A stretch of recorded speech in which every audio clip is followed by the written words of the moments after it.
Gogi is wrong. I don't want to be right. What would Socrates say to that? It tickles my fancy. Okay. Goosies. I don't have hair. Oof. You got Marcos. That's not. Wait. Yeah. That's true. You do got me. Get over here, Marcus. Let me look at you. They don't want it. Tobin and Leroy, ready to deploy. Had to hit it with a little journalism, but that was a decoy. Better have about me, boy. Okay, Leroy and Tobin, hold to the show, man. Still on the sauce with the show, and till then his half moon open. Sometimes go taste like a snowman. No proof, I'm a lie about a motor. No proof, like I always wanted him. I never hated him. I never traded him. And if I did, I never ever traded him. You know what is a star? Like another city, the driver's like Florida. Wish I could large, so many more. 10 in the more, never a bar. 10 in the more, 2 to the P. Nothing to you, but it's something to me. Handsome as ever and cute as can be. You can watch us on YouTube with viewing for free. This one time for the Twitch. This one time for the text. This one time for the phone line. Whole time, wonder what they gonna do next. You know, I just wish you guys would stop the quibbling. Morning. How's everybody doing out there? Tobin and Leroy here with you, 560 WQAM. Hello, Leroy. What's up? I made it back from my doctor's appointment. There you go. Bundled up in your sweet-ass Panthers hoodie. Yep. Got to tell You know you, what they say? Yep. the doctor's telling me, he goes, yeah, well, sometimes, these things. I'm like, dude, I've had surgery before. Not with a meniscus. This is crazy. Right? So, this is one of the worst. It's just the fluid. He goes, well, we can drain it. I'm like, nah, you kind of need to let it take its course naturally, right? Mm. You don't want to go drain it because then your body will just produce more fluid. Yeah, I get you. Well, listen, as you're learning and as, somebody learned last night, there's only one thing in life that's undefeated. Father Time. And last night, Father Time was wearing number 11 because he was out there feeding LeBron James some buckets in the fourth quarter. Oh, listen, the good thing for LeBron is the old love to get fed. And so he was out there. He stunk up the joint. Couldn't speak to the media afterwards as the Miami Heat. Leroy, what a delightful fourth quarter it was. I mean, usually they get to these fourth quarters, the collapse is there, and the adorable Lakers, they go out there and they try and show you, we're going to make a little push here. We're going to cut it to 3. And the Heat were like, no, because you want to know why? Because they have Duncan Mother Bleeping Robinson out there who was just feeding Anthony Davis 3 after 3. Oh, little finger roll off the window. AD couldn't handle it. He couldn't wrap his mind around what Duncan Robinson was doing to him last night. And what Duncan Robinson was doing to him was just carving him up. This alleged depoy, this so-called defensive presence. Not against Duncan Robinson, he's not. Oh. So the fat cat syndrome is over? You got a shot for that? He's had. What a year for Duncan Robinson. A new man, a new menace. That's what he is. But Leroy, nothing was better last night. Nothing was better last night than Nikola Jović. Dude. Getting the start. His best game yet. He was throwing up the threes. He was getting out on the break. He was kicking it out. He was right in there in the thick of things. Making the Heat have some size, Leroy. Size. It was a beautiful thing. Beautiful thing. He'll be at Sioux Falls by Saturday? No. I think he's turned the corner. Leroy. Last night, Lakers couldn't handle him. They couldn't handle him. And because he's good. I know. Spo finally let him. How can no team every team in the NBA is like, we don't have an answer for him, but the Heat have an answer for him. The only way you have an answer for him is a screen. Like unless he just accidentally runs into a screen, which is what he does frequently. Oh yeah, you have no answer for him. He's too good. He's too good. Leroy. Everybody was out here, the couple losses in a row. This Heat Nation, they're sitting out. Oh, the sky's falling. We got to make a move. Jimmy's not even there. And what you have right now is you have what I like to call a youth movement. And what you're getting now from Jaime Jaquez. Why you had to act like you invented that phrase? Folks, what we have right now. what we have here is a youth movement. It's a youth Never heard movement. that one before. Oh, I'm telling you right, dude, it's a youth movement. And we have Jaime Jaquez and Nikola Jović just infusing energy that this franchise has greatly needed. Greatly needed. People want to sit here. They want to talk about whales. They want to talk about trade targets. They want to talk about... No, we already got our trade targets. All right. Jović, Jaquez. It's a beautiful thing to see. Before we go on any further, this has to be mentioned. Yep.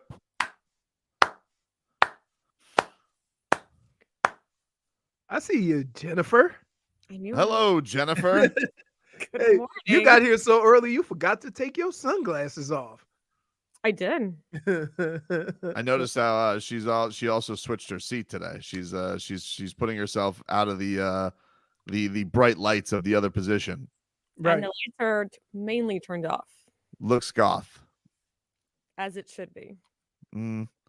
But it's did you watch any JFig last night? Did you watch the Heat just absolutely embarrass the Lakers? I know who was watching the game last night. Actually. You know why?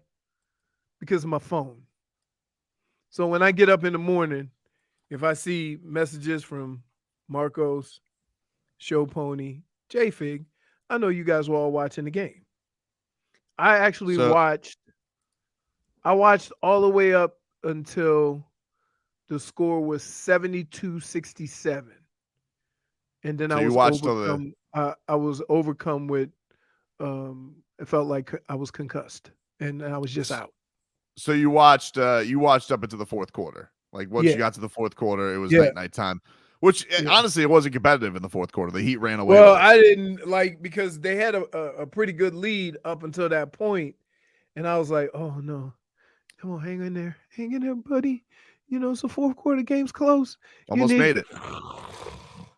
No, did you?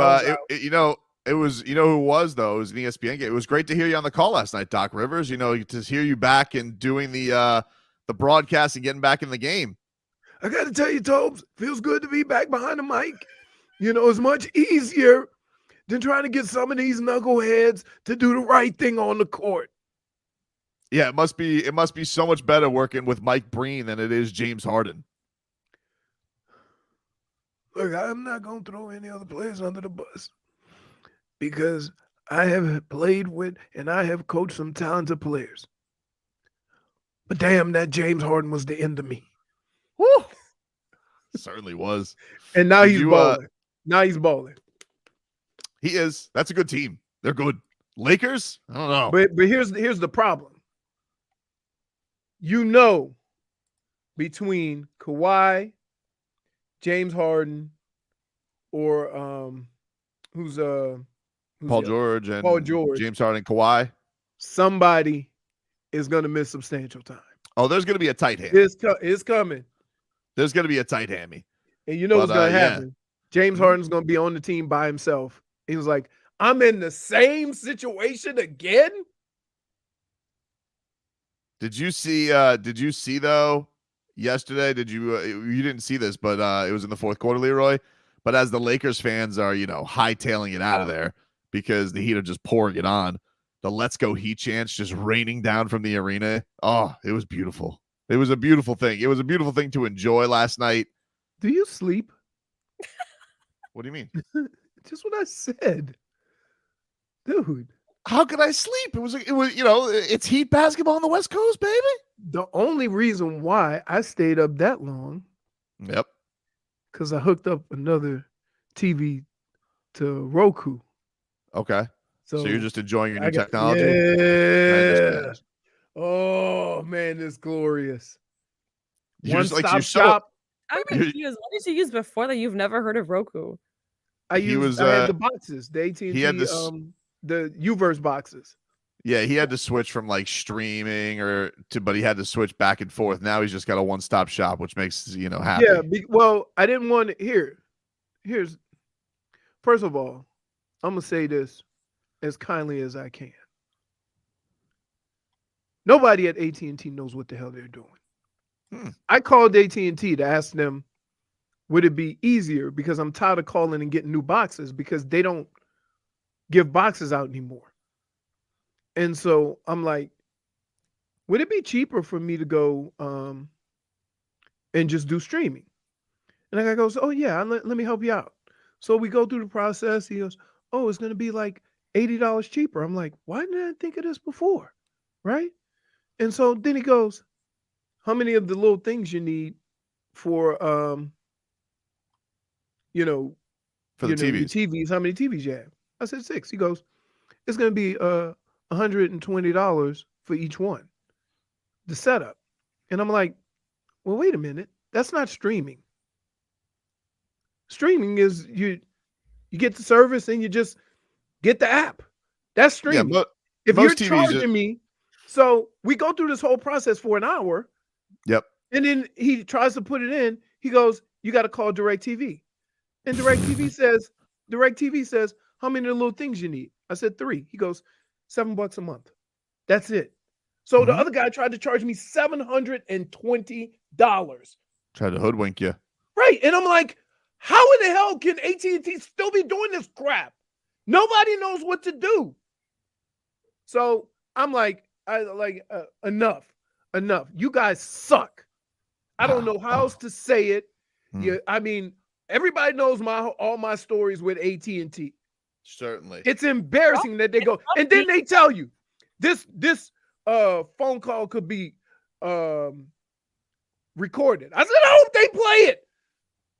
I hope they listen to it. They're not going to, because they should be calling me with a damn apology. Sorry, we tried to dupe you, sir.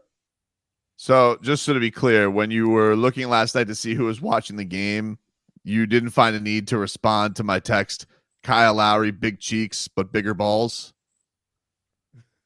You know what? I That's took a why nap. I saw that. That's why I leave my phone in the other room. Why did you respond? I'm not responding to that because that just, you know what it is? It's like Enabling. if you respond to Tobin shenanigans, you're enabling, and then he feels like, okay, I got another one I had locked and loaded. I'm gonna go with this one too. Got it. So next time, just keep firing away because I know you're reading, just not responding. That's what you got out of that? That is what I got out of that. Last night, though, I got the Goosies. I got the Goosies when Nikola Jović gets to the winner's circle on Bally Sports. Coming on up, we'll hear what he had to say about how Jimmy Butler has changed his life. That's next.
Welcome back, everybody. Tobin and Leroy here with you. Leroy. What's up? Shams bomb. The Miami Heat once again laying coaches by in their path, this Erik Spoelstra, because now Shams is reporting after last night's loss there is a growing disconnect between Lakers players and Darvin Ham. And LeBron didn't speak to the media last night. Oh, I've seen this movie before. Man, who do you think he'll go to this time? Fizz? Who's he gonna make head coach? He already had Fizz, didn't he? What's that? You know, I mean, he had Fizz in Miami. He's never had him be a head coach. Oh, okay. Who do you think he's gonna call up? He'll call up Mike Miller. Mike Miller gonna be his head coach? No. Who do you think he's gonna have? That is the last guy he absolutely had a fit about. Silly Sauce says disconnect between coach and players just means disconnect between coach and LeBron. It doesn't sound good. He doesn't show up to that. And Darvin Ham, I haven't seen the direct quote, but I saw somebody who covers the Lakers said last night Darvin Ham was trying to make the case that them missing rotational guys is more impactful than the Miami Heat not having Jimmy Butler. And that's not going over well in Lakerland either. That's tough. That's tough. But here's the thing with Jimmy Butler. You may think that you didn't have him last night, but the truth is you did, in the form of a giant Serbian, the Serbian Terminator going out there, because he's resided right under Jimmy Butler's wing. He has, Dan Day. Have you noticed the tutelage? Have you seen this bromance that has blossomed between Jimmy Butler and Nikola Jović? I saw it in Nikola Jovic's game last night, actually. It looked like Jimmy Butler for a little bit. He did. He's got some things. And so John Crotty asked him about it last night on Bally. Here was Jovi on his relationship with Jimmy. Nico, you've got a unique relationship with Jimmy Butler as a veteran on the team. Tell us about how much he's supported you and what that means to you as a young player on this Heat roster. I mean, it feels a lot, you know. First of all, I feel like he's my older brother, you know, and first of all, confidence, you know, working out with him and being around him. He just always helped me to that I should believe in myself. And, you know, working out with him meant a lot to me, because if I can score Jimmy and guard Jimmy, I can do that against anyone. You know, he's best in the league on both ways. And, yeah, it just means a lot. You know, he's a good friend. He's a good guy. And that's it. That's Goosies galore, Leroy. I don't care what you say. That is Goosies. So, why are you looking at me like that? Because, hold on. You not only stayed up for the game. Yeah. But you stayed up for the post-game interviews? Sure did. Yeah. Yeah. 1 a.m. Goosies. I applaud your level of commitment. Well, here's the thing. Not only I was trying to watch on ESPN, they cut right to SportsCenter, of course, because the Lakers lost. And so they didn't do a walk-off interview, at least that they aired. So I was bummed about that. I heard Doc Rivers, and he was like, I was like, oh, Doc Rivers is going to throw to Sedano. Let's get a winner's circle moment national television. Nope. Maybe they did it after, but they didn't air it live. So swing back to Bally, and who's on the headset? But Jović, dude. And when Crotty asked him that about Jimmy Butler, I mean, I was beside myself. It was so good. I mean, Jimmy Butler, he's been telling you, this kid's a menace. Not a He ain't five. Not a five. He ain't a five, but he's a menace. And look what Jimmy Butler has done. Leroy, do you remember when Nico earlier in the year was in New York? And that wasn't our same Jovi. You know, that wasn't a little sweetener. Head down on himself, down on his luck. So I was like, what was giving them the Tua treatment? A little bit. Little tough love. I was like, what's going on here with Jović? That's not the guy that we've seen. And Jimmy Butler, he took him. He has really nurtured this young pup and turned him into a dog. And it's shown. He's showing his teeth, Leroy. You're gonna try. LeBron last night, he was so adorable. He's like, I know this. I'm just gonna stand in the paint. This kid's not gonna drive on me. You're right, LeBron. You know what he's gonna do? Just stick a 3-pointer right in your face. I can tell right now you're already like not matching my enthusiasm for last night. But Leroy, you've been a Jović guy the entire time. Why aren't you happy, baby? Because why is everybody shocked? The guy been playing professional basketball since he was 16. I think the shock is really just, hey, Spo's finally letting a peacock fly. You know what I'm talking about? Jovi's a peacock? Yeah, you got to spread your feathers, you know? Peacocks don't fly. Yeah, I was worried about that analogy a little bit. No. I'm pretty sure peacocks can fly. They barely get off the ground. They get up like on cars. The bigger point is they got to spread their feathers. He balled out. That's the big point. He balled out. That's the big point here. Hey, can I just tell you, your analogies have been a tad bit off this morning. Now we got a lot of show left. Well, listen, I got very little sleep because I was so excited about what Jović and Jaquez did last night. Like when Jaquez puts the turnaround spin fadeaway jumper in LeBron's grill, I was like, woo-wee. And by the way, did you notice how happy Gabe Vincent was to see his former teammates? I mean, he looks so much happier than being a Laker because he's not really a Laker. And he's not really playing basketball. So No, he's not. You hear a lot of Heat fans like, man, we missed that guy. It's like, oh, okay, good. Stuff, you know, like, look, this is the cycle that is. And, you know, I would have loved to keep handsome Gabe Vincent, but, you know, he chose what he chose. And he's. By the look of JFig's face, so does he have. Yeah. But the point is like, hey, you got to get what you can get. He got his money. Good for him. And the Heat have responded by getting two guys on the bench who are better than the guys they lost. That's why you let those guys go. That's why you got to let them go. But you That's also why you got to let play them. Oh, I know. So much better to play. Leroy, think about this, dude. I mean, Jimmy. I've been thinking about it for 2 years. Jović. Tyler. I've been thinking about it for 2 years. Jaime Jaquez Jr. Let's not forget about Dunks. I know, dude. Dunks is an assassin. He's just going like the cajones on this guy to go out there, and he's just like, oh, Anthony Davis is on me. 3-pointer right over that giant alien reach. Doesn't bother him. You can't shake this guy anymore. Anthony Davis was bewildered, didn't know what to do with himself. Duncan Robinson he didn't. No. Dan, once that fourth quarter rolled around, that was Duncan Robinson time. I mean, Anthony Davis looked like the greatest basketball player on earth for 3 quarters. He looked amazing. But then the fourth quarter rolled around, turtled up. Duncan running on Duncan. Duncan Robinson was too much for him, dude. Too much for him. Wore him down. Amazing. Wore his ass out. Threes. The drive to the paint, it's still funny how everybody's just like, what? When he does it? Oh my Everybody's God. just bewildered by it. Do you hear somebody commented on peacocks? I see peacocks on top. With the whole peacock thing. I see peacocks on top of houses. So if they don't fly, they got mad hops. It's fair. They could get. I think they do. Like, aren't they like a problem with houses in like Pinecrest or something like that? Yeah, they're all over. Well, there's a lot of peacocks. We have those things in New Orleans, like they have kangaroos in Australia. They just everywhere. It's amazing, dude. What a night last night. Now the Miami Heat go up. They got the Suns coming up, so you got to take on old ass KD.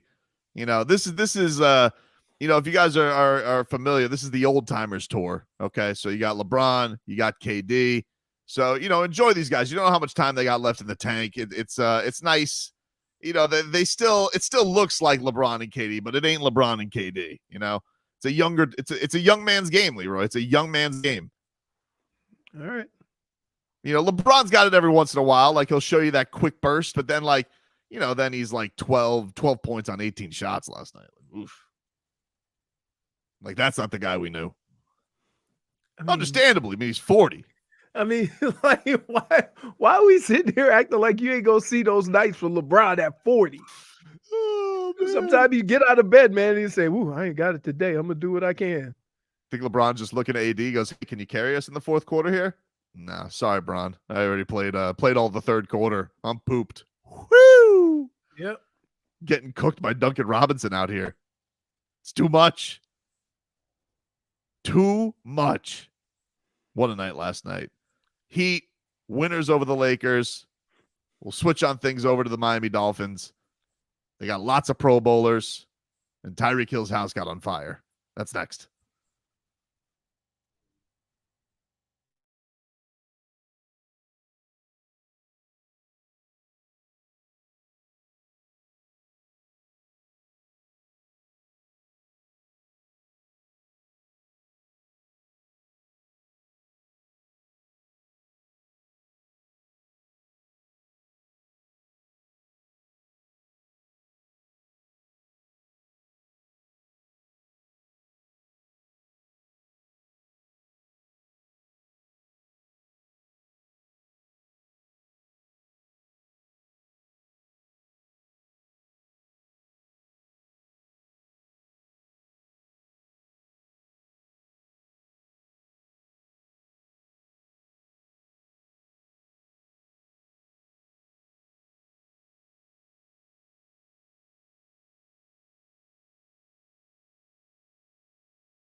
Welcome back, everybody. Tobin and Leroy here with you. 560 WQAM. Miami Dolphins, of course, getting ready for the Buffalo Bills. Sunday Night Football this week. We got Game Day Uncensored coming your way. 4 p.m. to get your coverage started. Sunday Night Football, Dolphins and Bills for the whole AFC East. Now, yesterday, I don't know if you saw, Leroy, but in the middle of practice, Tyreek Hill's house caught on fire. It's pretty wild. Yeah. I was like scrolling on Twitter. They're like, fire at the house of Dolphin star Tyreek Hill.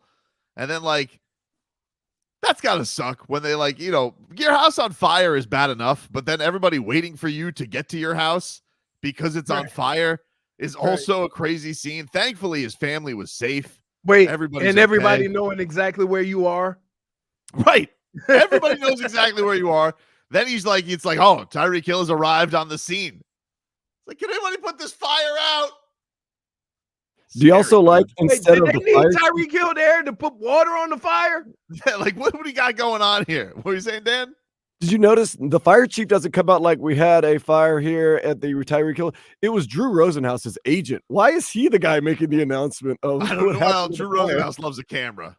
Drew Rosenhaus loves a the camera. fire chief is like deferring, like, okay, yeah, you go ahead and handle this. I'll be fine. Pretty crazy. Wasn't Rick Ross like reporting live? Because Rick Ross is his neighbor, and Rick Ross, I think, on Instagram. Yeah, Rick Ross was like, looks electrical to me. I'm like, thanks, Rick.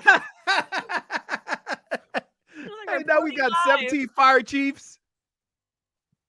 Rick Ross is sitting here. He's like, I'm no fire chief, but it looks to me like some aluminum foil was there in the microwave. That's crazy, dude. Yeah. Obviously, it wasn't a close set.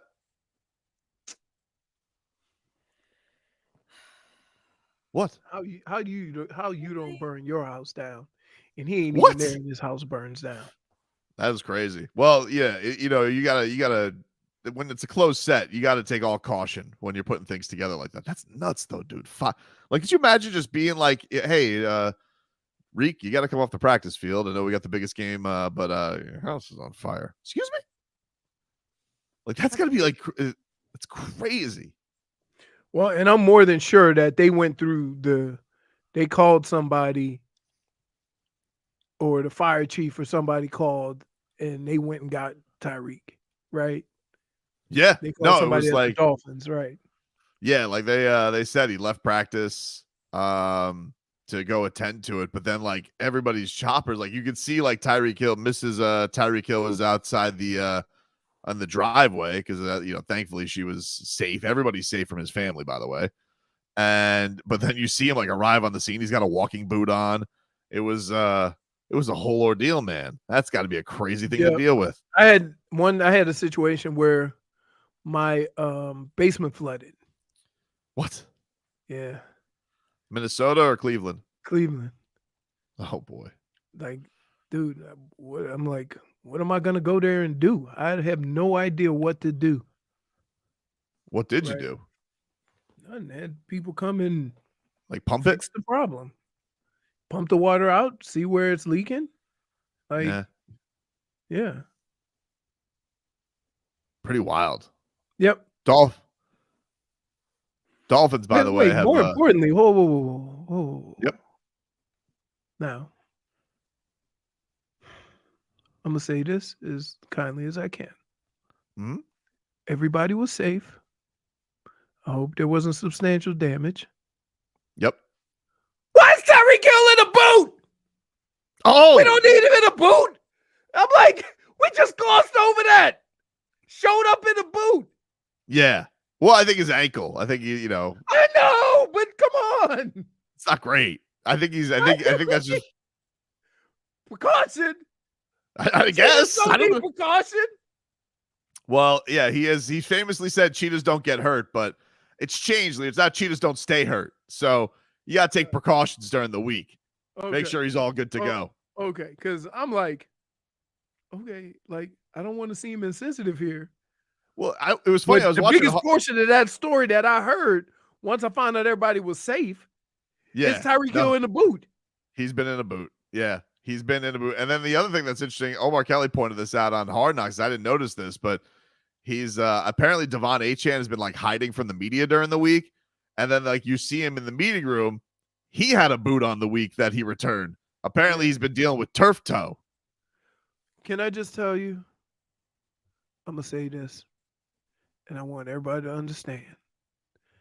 That boot don't do a damn thing for turf toe.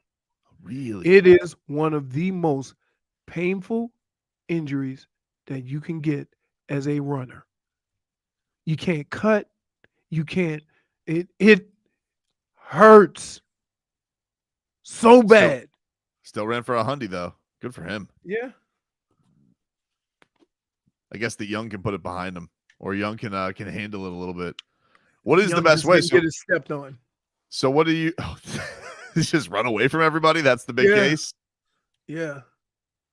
So what did you do for turf toe? Nothing. Scooter? Here's what you had to do. No, they ain't have all this. Like back in the day, they wasn't extra. They didn't take extra precautions for health, right? Yeah, their whole job was to get you ready for the week. So they cut a hole where the toe is throbbing, and they put a pad over it. So basically, it's like going to the beach with your left cheek hanging out. Oh my God. It's so brutal. And like if somebody just glances by it, you get, hey, watch it. Jeez. It hurts so bad, dude. I can't explain to you how a grown man who lift weights and run will cry like a baby over turf toe. Man. It is one of the worst. Like, oh my God. You almost think about it, like, can we cut it off? Oh, that's how bad it hurts. Dude, is turf toe always the big toe? Yeah. So what is it? Your toe goes like the bone goes up. Into Okay, your so foot? I'm gonna act like this. This is your toe, right? It's almost like bunion. Like that's what I was thinking. That area, right? So no matter what kind of press you put on your foot, it's going through that. But it's always the big toe. Yeah. Dude, when was the last time you heard he had turf toe in his pinky toe? I don't know. Well, it could be any toe. Nobody specifies. When was the last sometimes pinky toe injury? Oh, like if the Miami Hurricanes. Yeah. Oh man, have you ever? You're a bastard. Sitting here all high and mighty in your national championship game. Hey, no, dude. Here. My whole complaint with that whole argument was centered around one thing. I remember what your argument was. I still hate it. The Hurricanes think that their program started in 1980, right? You had a football program since 1926.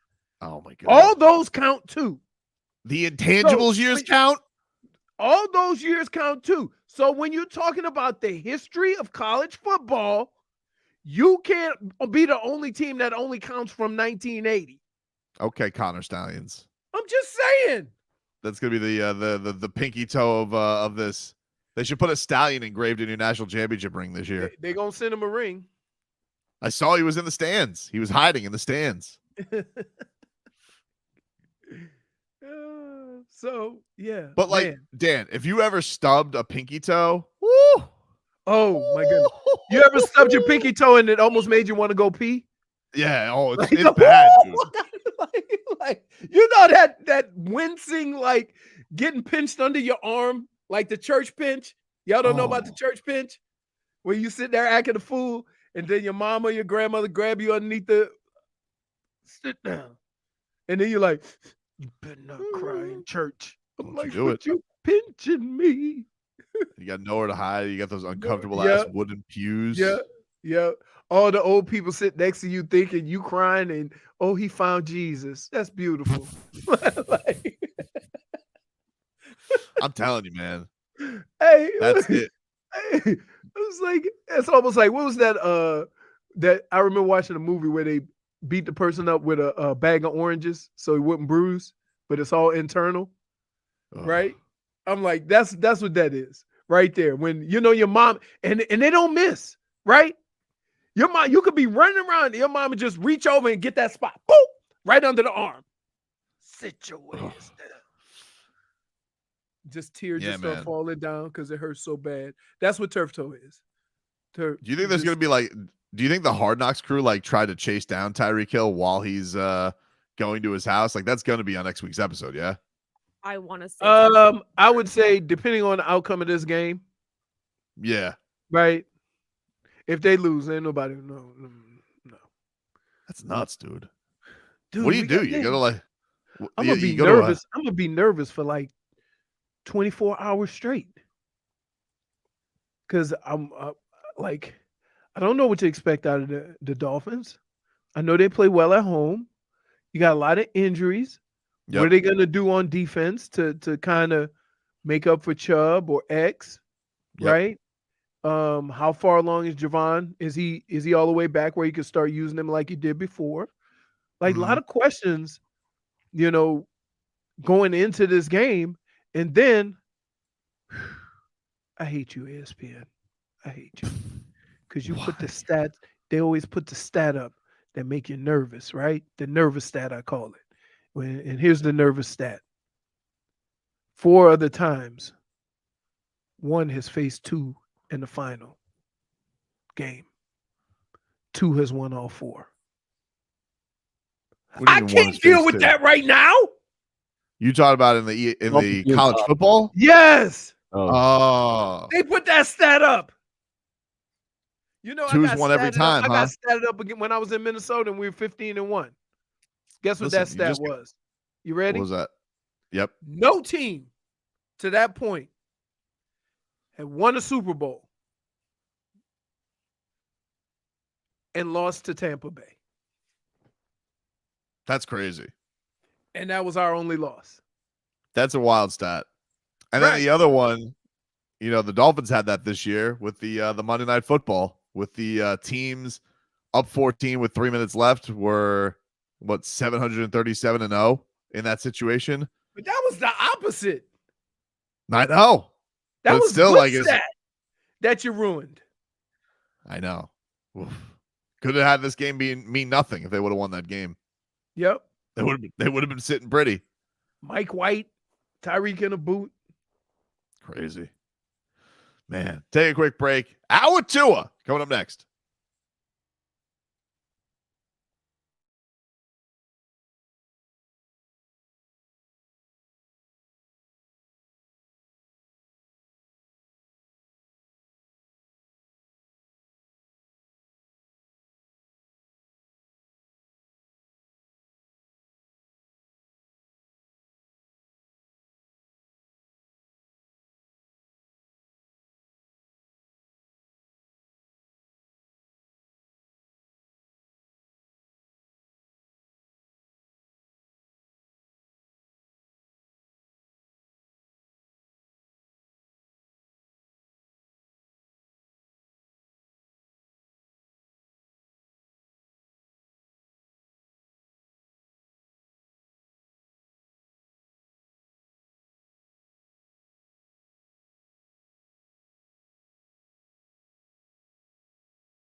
It's time for our Tua. It's our Tua. It's our Tua. It's our Tua. Tua, Tua, Tua. Tagovailoa. Not Tua Tagovailoa. A for effort. Dolphins quarterback. Tua. It's our Tua. It's our Tua. Tua. Tua, Tua, Tua. Tua, Tua, Tua. Chris Sims can go to hell. Tua Tagovailoa. Dolphins quarterback. Daddy loves you guys. Our Tua with Tobin and Leroy. Check the history of food.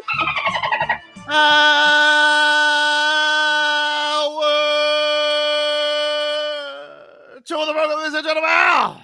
Hey, Dan Day played the wrong version of that. Did he? He who shall not be named was named. Oh, man. Well, he can still go to hell.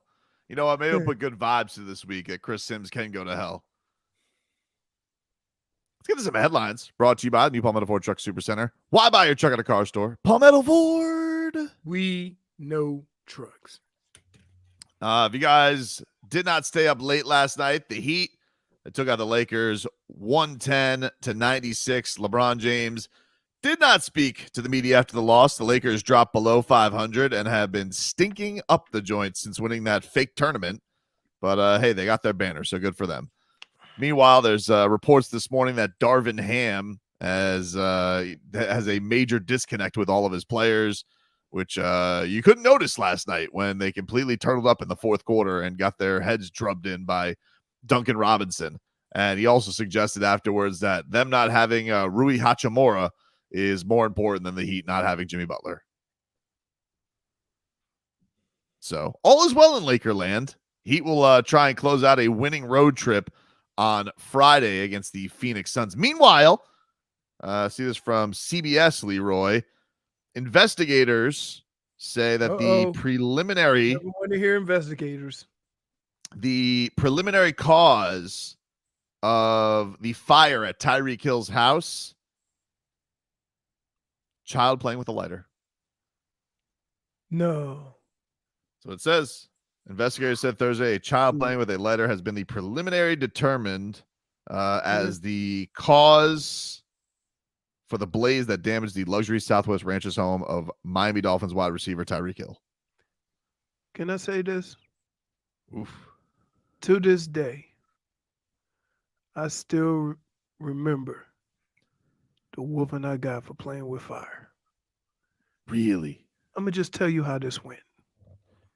I was probably about 9 and my brother was 6. We got up early one Saturday morning.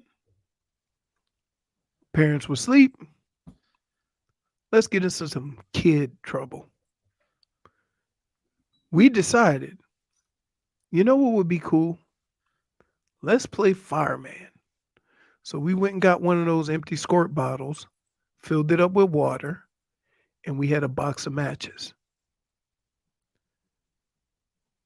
One of us would throw the match on the carpet, make the fire sound, and the other one would run through the house and squirt the water out, squirt the fire out with the... Now, we did this about 5 or 6 times. Evidently, my parents could smell the sulfur from the matches. Oh, no. So it's my brother's turn. He went in the other room, threw the match on the ground. Nothing. Nothing. I look up. My dad is holding my brother. Now, let me tell you. I know what's about to happen. Because you get that overwhelming look or feel that, dad's pissed. Right? Because what we didn't count on was on that brand new carpet, the shag carpet back in the 70s, right? Oh, no. That it made little black marks all over the carpet. from the fire. Yep. So he gave us the beat down, right? He left the room. We were in the room. He came back in. He said, I'm going to give you another one just in case you think of playing with fire again. A twofer? A twofer. Now, wait, it gets worse.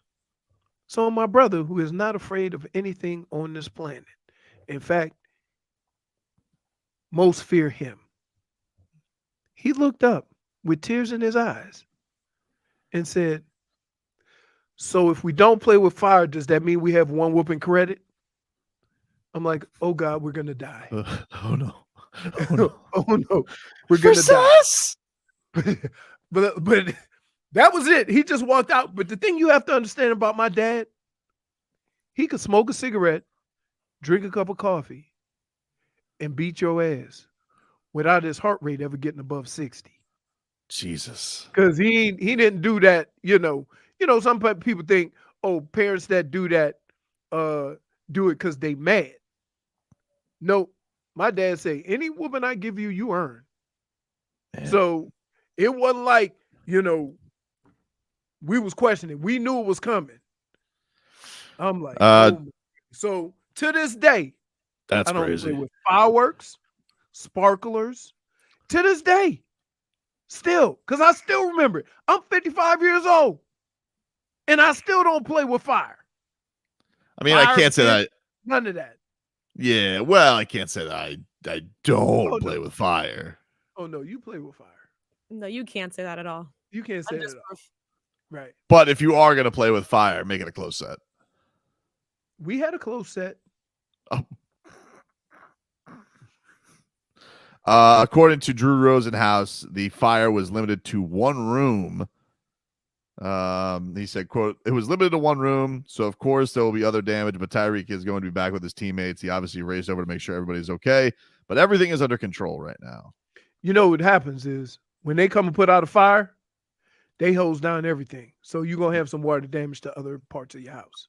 It says a fire, Jesus, it says the fire left a gaping hole in the roof of the home.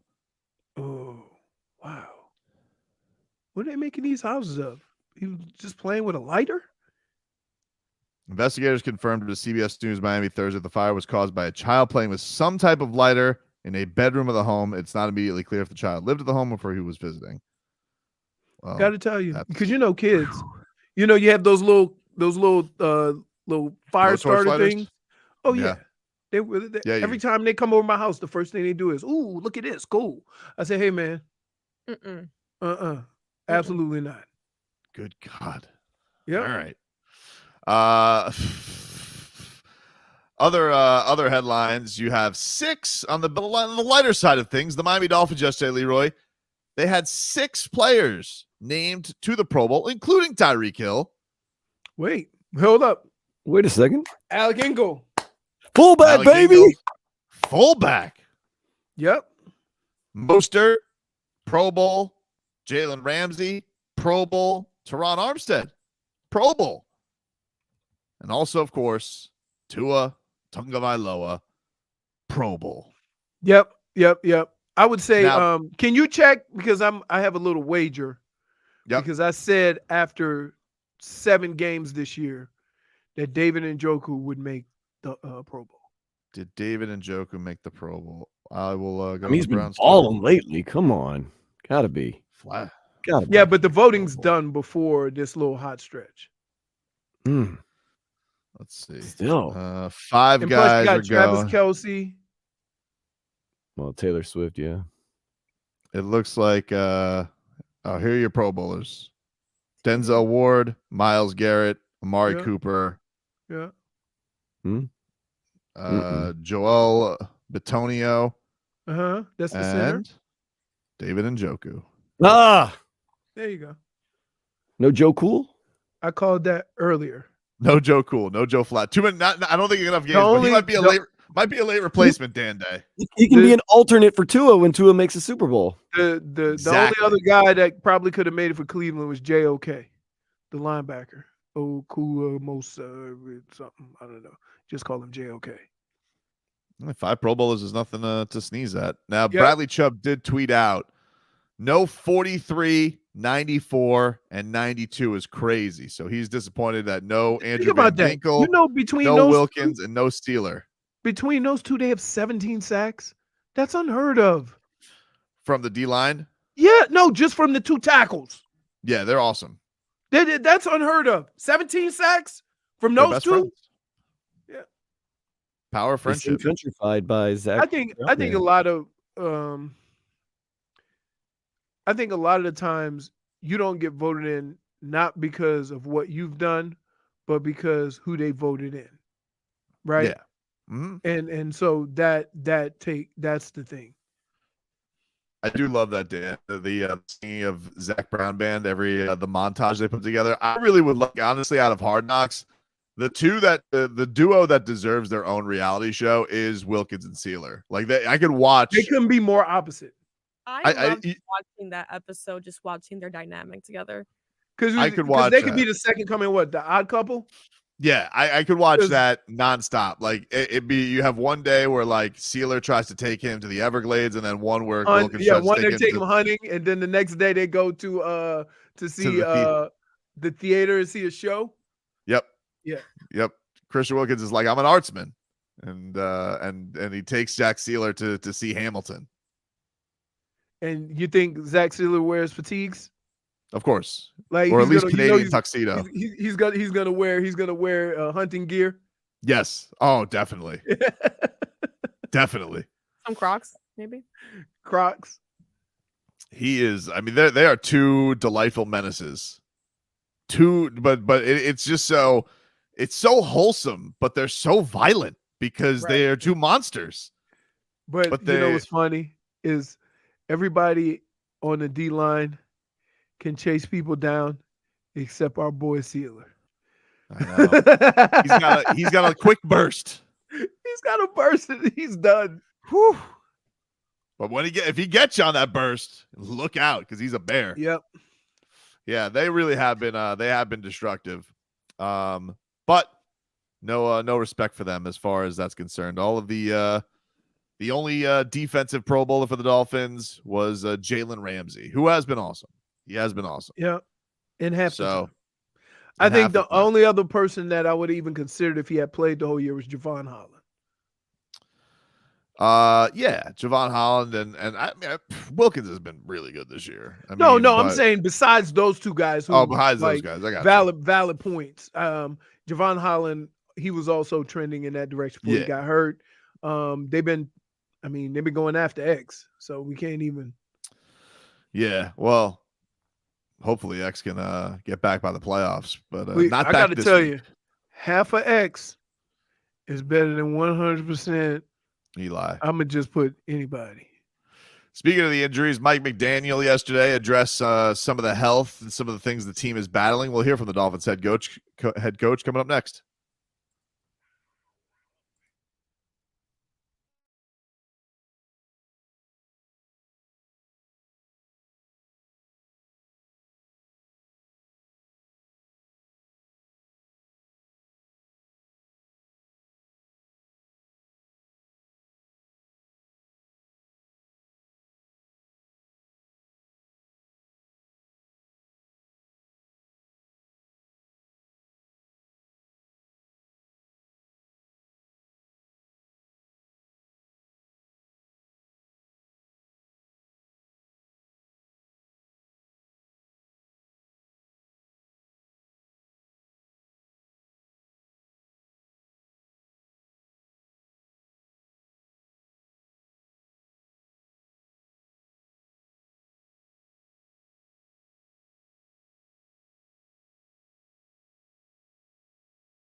Welcome back, everybody. Tobin and Leroy here with you, 560 WQAM, taking you up until 2 o'clock here on the program. Streaming live on YouTube and Twitch. Got Dan Day in for Marcos today. You guys, is Sports Day on this weekend, Dan? Is it you guys on a Saturday or Sunday this week? No, but following the Dolphin season, we're going to be back Saturdays and Sundays from noon to 4. This weekend, it's my birthday, so there's going to be a different type of sports day happening. Happy early birthday. Thank you. Happy early birthday, Dan Day. Put that in the newsletter next time, JFig. It's in there. We're not. I saw it in the newsletter. Oh, you made the newsletter? Well, Dan, congratulations. You made the newsletter. I did not. Oh, I got snubbed. I got snubbed by JFig. I don't know what I did. Keep on. What do you mean? You're looking at a me lot like that goes into the newsletter, but There's a lot that goes on. You know that I am not focused on just you. I'm focused on everyone. you do see him every day, though. I know it is. I know you're not focused on me. Everything. Leroy, even Dan Day got in the newsletter, which is great. I'm happy for him. It's his birthday this weekend. But JFig, she's literally put, I think, everybody in the newsletter but me. It is true. I share a birthday with one of the promotions ladies, and she was in there too. I saw that. Wow. But you left Courtney out, our new digital person, because her birthday is the same as mine also. So No, you're not alone. it's not. Sounds like me and Courtney got to, gotta go. The information I am provided. If I am not provided something, I apologize. Not to pile on. You did wish somebody a happy birthday in the newsletter that hadn't worked here in like 6 months the other day too. I saw that. Wow. I don't want to talk about it. Stutton Steve, if you're there. Oh, hey, listen, good for Sutton Steve. I copy and paste the birthday list. Oh, sorry. Wow. Oh. So you don't shouldn't you run a checks and balances though for the newsletter? I don't know these people. I wish GSA would just copy and paste. I would figure. Wait, can I just say this, JFig? Bless your heart. I see you taking pictures with everybody at Odyssey. How is there somebody you don't know? Great point, Leroy. Apparently there was somebody. Riptide. Who's in the middle of the picture? JFig. No, actually, it was the artist, not me. JFig, you are at every event. You are hobnobbing with everybody. So if there's somebody you don't know, I find it hard to believe. And if you don't know them, No, if you don't know them, you know somebody who will know them. So you can do a checks and balances on all these people. I'm not doing that. I have JFig is busy.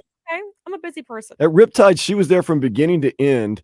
And then she kind of looked into my eye late on a Saturday night and saw that it probably wasn't conversation time. So she's like, "All right, Dan, I'll see you soon." Because I was, doing festival things. I was like, she could read the room. I give her credit for that. So she's busy. She's, doing I did not interrupt Dan Day one bit. Well, you were like, "Hey," I was like, "Hey." She's like, "Oh."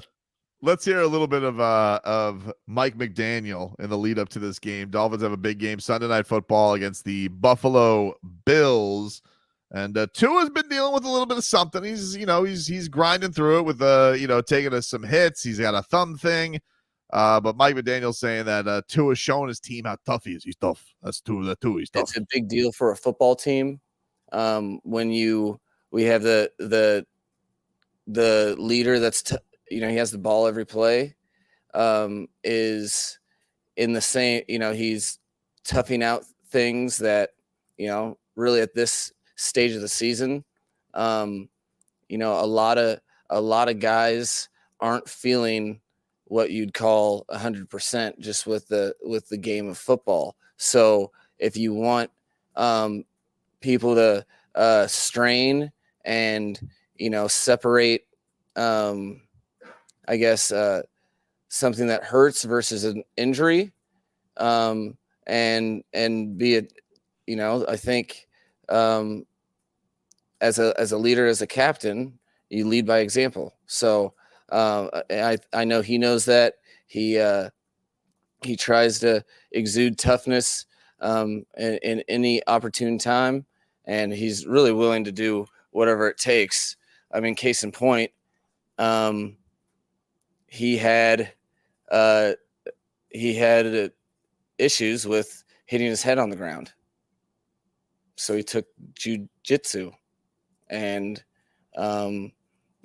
spent a lot of hours of his life training so that he could be proactive and preventative. That not everyone's doing that. Not everyone would do that. Anything that he can control, he tries to take in his hands. And, he's my guy, man. Wow. That's adorable. That was a lot. It's always a lot. He's my guy, man. What are you talking about? Like, You do have to give Tua credit for the guy that's the quote unquote at the beginning of the season most fragile quarterback in the league. He's pretty much the only guy that made it through the entire season. Played. Can every I just game. say this, Dan? Okay, everybody was talking about Tua's concussions last year,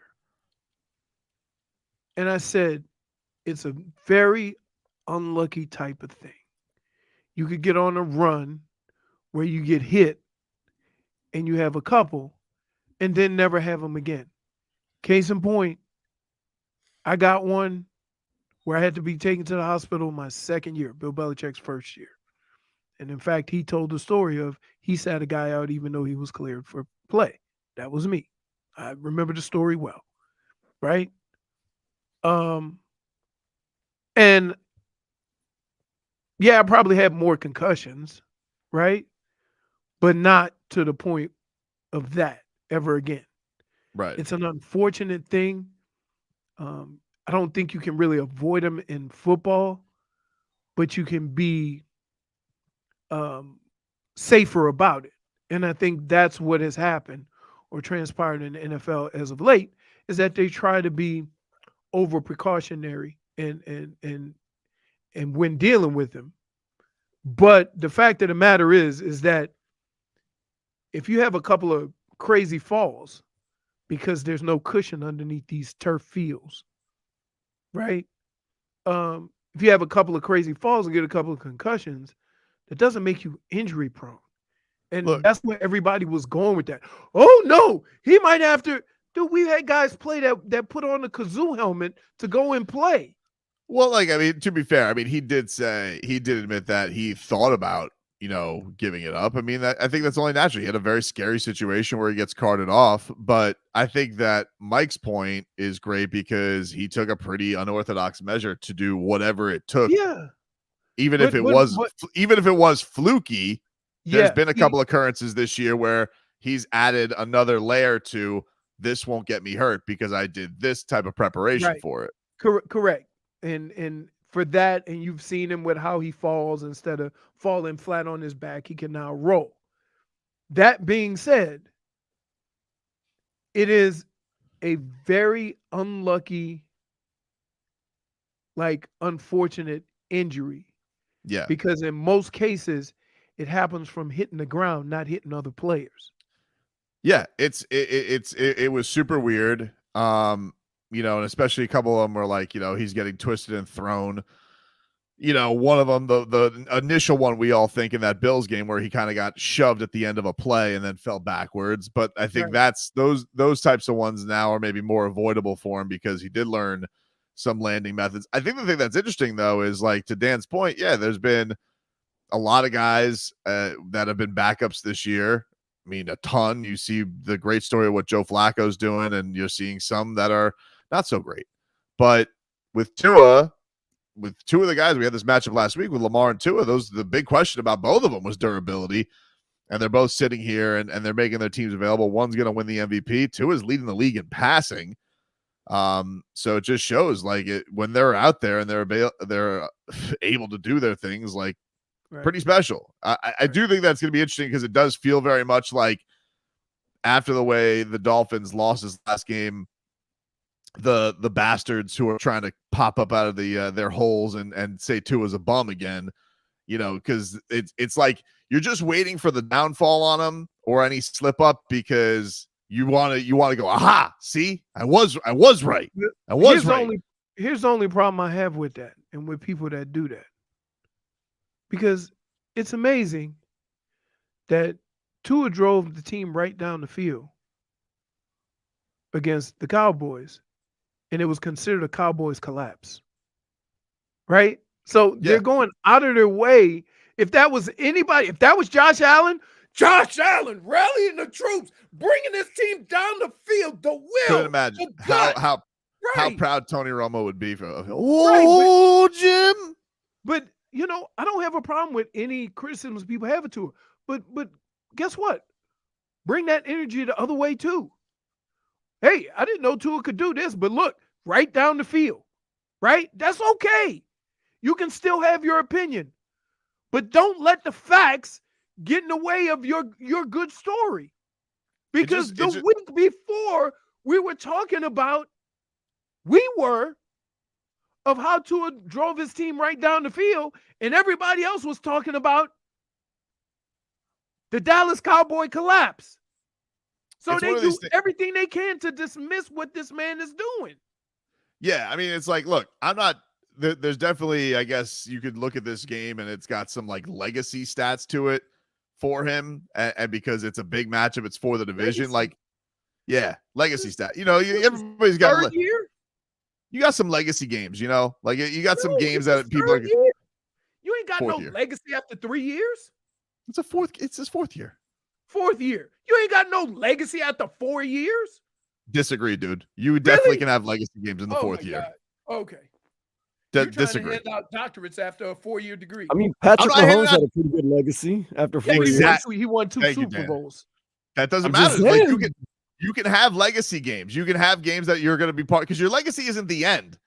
Your legacy is all of it encompassing, and this is going to be one of the legacy games that we remember. There's nothing encompass after 4 years, dude. We're going to remember this game. We're going to remember whether. You're wrong. You're going to remember it if he plays 10, 15 years, right? Which he probably will. If he plays 5, you're not going to be talking about legacy games. That's my point. This is a legacy game for him. It definitely is. Oh my God! If he goes out there and he wins the division against you found a new word and you're gonna force it on him. I'm not doing that thing. Dude. I'm not doing that thing. I'm not doing that thing. thing. You can't have a legacy after 4 years. Oh, that's so wrong. I just want to like pat you on the head because you're so adorable. You're so wrong. That's funny. That's funny because I had a different idea of what I wanted to do with you, dude. I'm telling you right now. Consider chopping and jugular. It's absolutely a legacy game. Now, the legacy, there'll be other legacy games, but right now, this is his first legacy game. You can't ignore it. You can't ignore it. Here's the deal. When you say legacy game, and then you keep moving the bar and saying, no, now this is his legacy game. Now this is a legacy game, right? Oh, there could be other legacy games. Yeah, but right here. I get what everybody's saying about what a legacy is. But what I'm saying is you look back on a career and talk about legacy moments. Right. Yes. Not after 4 years, though. But this is we know this is going to be a chapter. Like, you cannot ignore. Like, in the book of Tua, there's going to be a chapter, Sunday Night Football for the division against the Bills. So you can't ignore it. Do we need to sacrifice something? I don't know. This week? I don't know. I mean, the omens aren't good right now. I know a lot of people are saying the Dolphins are cursed. I mean, like, Tyreek Hill's house is literally on fire this week. I mean, I don't know. Let's ask, do we need to call some people at home and get a doll and a root put on somebody? Get some Popeyes fried chicken, call some people up. Yeah, might have to do it. Put those scratches on the grave. We'd be up in that studio like Serrano. Might have to do it. No about that. Hey, I'm gonna call my mom right now. Tell her send me a chicken foot. Then we'll go ahead and do the ritual with some Popeye chicken and biscuits and all that. Yeah, Stunt Steve has a great point. Way better than his points yesterday. Wade, legacy game in his third year in the finals. He's right. But he was in the finals, and we don't talk. And here, look at that man's career, and then you look back on the third year. But you knew right then. You know that that's a legacy game. You know that's a legacy game. No, dude. Legacy is after your career's over and you look back. No, it is, but to have a legacy to look back on, you need legacy games. If you keep talking this nonsense, I'm gonna have her send me 2 chicken feet. One is gonna be for you. No, I'm telling you, dude. It's absolutely it's a legacy game. Hey, You know, we know who to call now. You know, they got the fan favorites where you could go in the French Quarter and buy all the little voodoo dolls and all that stuff. But right around Mom and them house, we had a regular old witch. Oh man, real. Yeah. Wow. She read tarot cards, made dolls, and cursed chicken feet. Right? Hey, Take a quick break. that's the hood, baby. You can get whatever Witchcraft, you need. dude. While you Take getting the quick- oil change next door. Back after this.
It's our number 2 with Tobin and Leroy.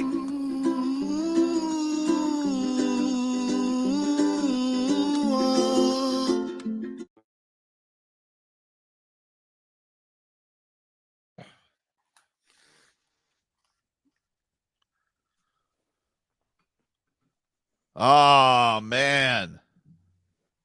Tobin and Leroy here with you. Vic Fangio says, Leroy, that Josh Allen is like John Elway on steroids.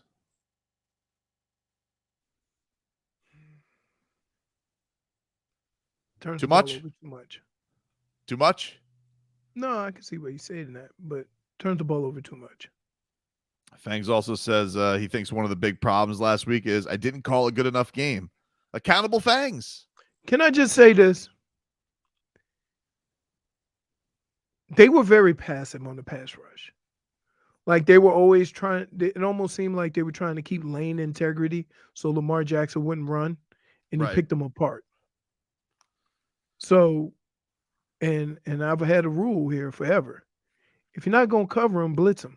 What's the difference? So Eli Apple would have been blitzing on every play. Also, he's saying that according to Barry Jackson's Twitter, Fangs has said that today's practice will be telling if Jerome Baker can make it back or not. Quote, we've missed him. I agree. They have. Be nice to have your linebacker back. Yep. It would definitely be nice How to many have weeks Jerome has Baker. he missed? He got hurt in the Washington game, I think. So 4 weeks? Okay. 4 weeks, 5 weeks? All right. He also says that we're going to stick with Cater Kohu and Eli Apple and Xavier Howard's absence. All right. Okay.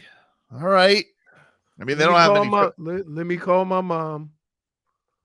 I know people are like, I'm gonna need additional chicken feet. I know that people are dying. Put a root on him too.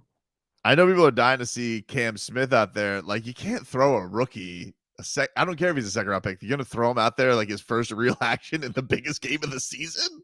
Stephon Diggs. Yeah. That seems like it could be really, really bad. It's really weird. God. It's really weird. Here's what's really weird about sports right now. I don't understand how certain positions you want to develop. Yep. And other positions, you just throw them in the fire. So, for example, nobody cares about the development of a quarterback. Let's see what he's got. Right? Yep. And when you look at a situation like Justin Fields, he's learning on the job to the point where, oh, now you don't have time because we're going to get somebody else, which is crazy. But then you look at a guy like Cam Smith, who they say, oh, he's not ready yet. There's a lot of guys that come into the league like that you force into play. D Sizzle says the Dolphins threw Cater out last year when he was undrafted, -1 Tobin. Yeah, but they put him out there from the start of the season. I'm not saying like, hey, should they have been playing Cam Smith this whole time? Absolutely an argument. I'm not saying that they went about that the right way. I definitely see the argument of, hey, don't you want to develop your second round pick? Why didn't they trust him at all this year? What I'm telling you, though, is throwing him out there in the biggest game of the season, that seems insane. Just to me. I mean, if this is week 4, okay, yeah, let's see what he's got. I'm king of let's see what he's got. I love seeing what he's got. That's like part of my sports fan existence. I think putting a rookie in the biggest game of the year is nuts. Against Stephon Diggs, that seems insane. Guess what? The football will find your weakness. Ask Eli Apple. Oh, yeah. Seemed like every pass that was thrown down the field had Eli Apple in the area. Well, that is the other counter to it. Is your other counter is Eli Apple. It's like, wow, that is a good counterpoint. Not having Eli Apple on the field. I just like, how could that guy ever talk trash? I don't know. Right. And he loves it. As soon he got roasty toasted, and then like the next series, a ball like hit the receiver in the back and he was like, incomplete. Right. Can I just tell you, that's one of my biggest pet peeves in football. Right? He's the king of that. Because a wide receiver dropped the ball, but he was wide open. I don't want the DB in the area throwing up his hands like, no. No, it was yes. You got roasted. He just didn't catch the ball. Waddle Baby Waddle says, Igbenogany rookie year, they threw him out there against Diggs. Didn't go well. Well, yeah, he didn't have many games where it went well for him. I'm really interested to see if they're going to put more pressure on Josh Allen. And more pressure than they did against Lamar Jackson. Because think about it. All the games that you've watched of this defense as of late, it just seemed like they weren't even trying to pressure him, right? Right. Was I looking at that and feeling the same way? Hey, yo, Fangs, let's turn it up a notch. Because Eli ain't covering anyway. His quote today from David Furones, Eli recently has played better than he has earlier in the season. Huh?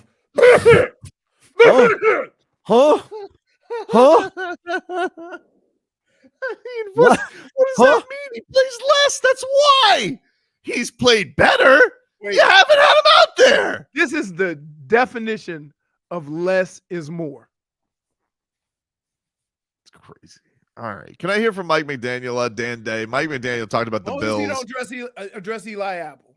Because I'm Here's, tired of people covering up for Eli Apple. I am. Here's Mike McDaniel on the Bills being their daddy recently, why they've had so much success. No, I don't, I can't speak for other teams. This team, I think does a pretty good job of understanding that each game is one in itself. I think the expectations, I've never that's just not part of the equation. I think it's one of the reasons this team has been able to minimize losing streaks to one loss all season. Is you understand that there's this is a tough game and an unbelievable league, and you have to earn everything you get, and then sometimes you are naturally humbled, but in that process, I haven't seen anybody literally waver or blink, and they have full expectations to put their best foot forward for this game, whatever day that is. Today's Wednesday. It's the only day that exists. Wait, what? Okay. What? Please remind us what the hell the question was. Today's Wednesday. Let me get the exact question for you, because I want to be accurate on this, because that was a lot of words. The answer that he was asked for is, I believe, why do you think the Bills have had so much success against you? But I'm trying to get the exact wording of it, because, my God. That had nothing to do with the Bills. Yeah, it led us down a road of we've only had a one-game losing streak this season. Today is Wednesday. These guys focus. What? I mean, that's how he rolls. He's got a lot of words about that stuff. Should you just not even ask questions? Should you just throw topics out there? Yeah. Mike, Bills, go. Yeah. You go, Mike. Here was the question. Topics at him. The question: the Bills have won 10 of 11 against the Dolphins. You've only been part of that equation. Is there a mental hurdle that you have to overcome when a team has had a number of several seasons going into a game like this? Has had your number for a game, and I don't. And he had that as his answer. I can't speak for other teams. Yeah, well, I can't speak for other teams, but I can say enough words for all the teams. I'm gonna have to call home and see if I can get a bulk rate of chicken feet. And Dan Day, before the weekend's out, We have to go outside the fire pit with some pictures, some Popeye's chicken and some chicken feet. We're going to put a root on their ass. We got you. We got you, South Florida. I'm even have to go to a graveyard at night. It's getting serious. Yeah, we might have to go with our KFC. Of course, we got to bring something to drink. Oh, dog. Come on, man. That goes without saying. Yeah, no, we need. Tobin, did you throw that hat away? Because we might Top have hat? to.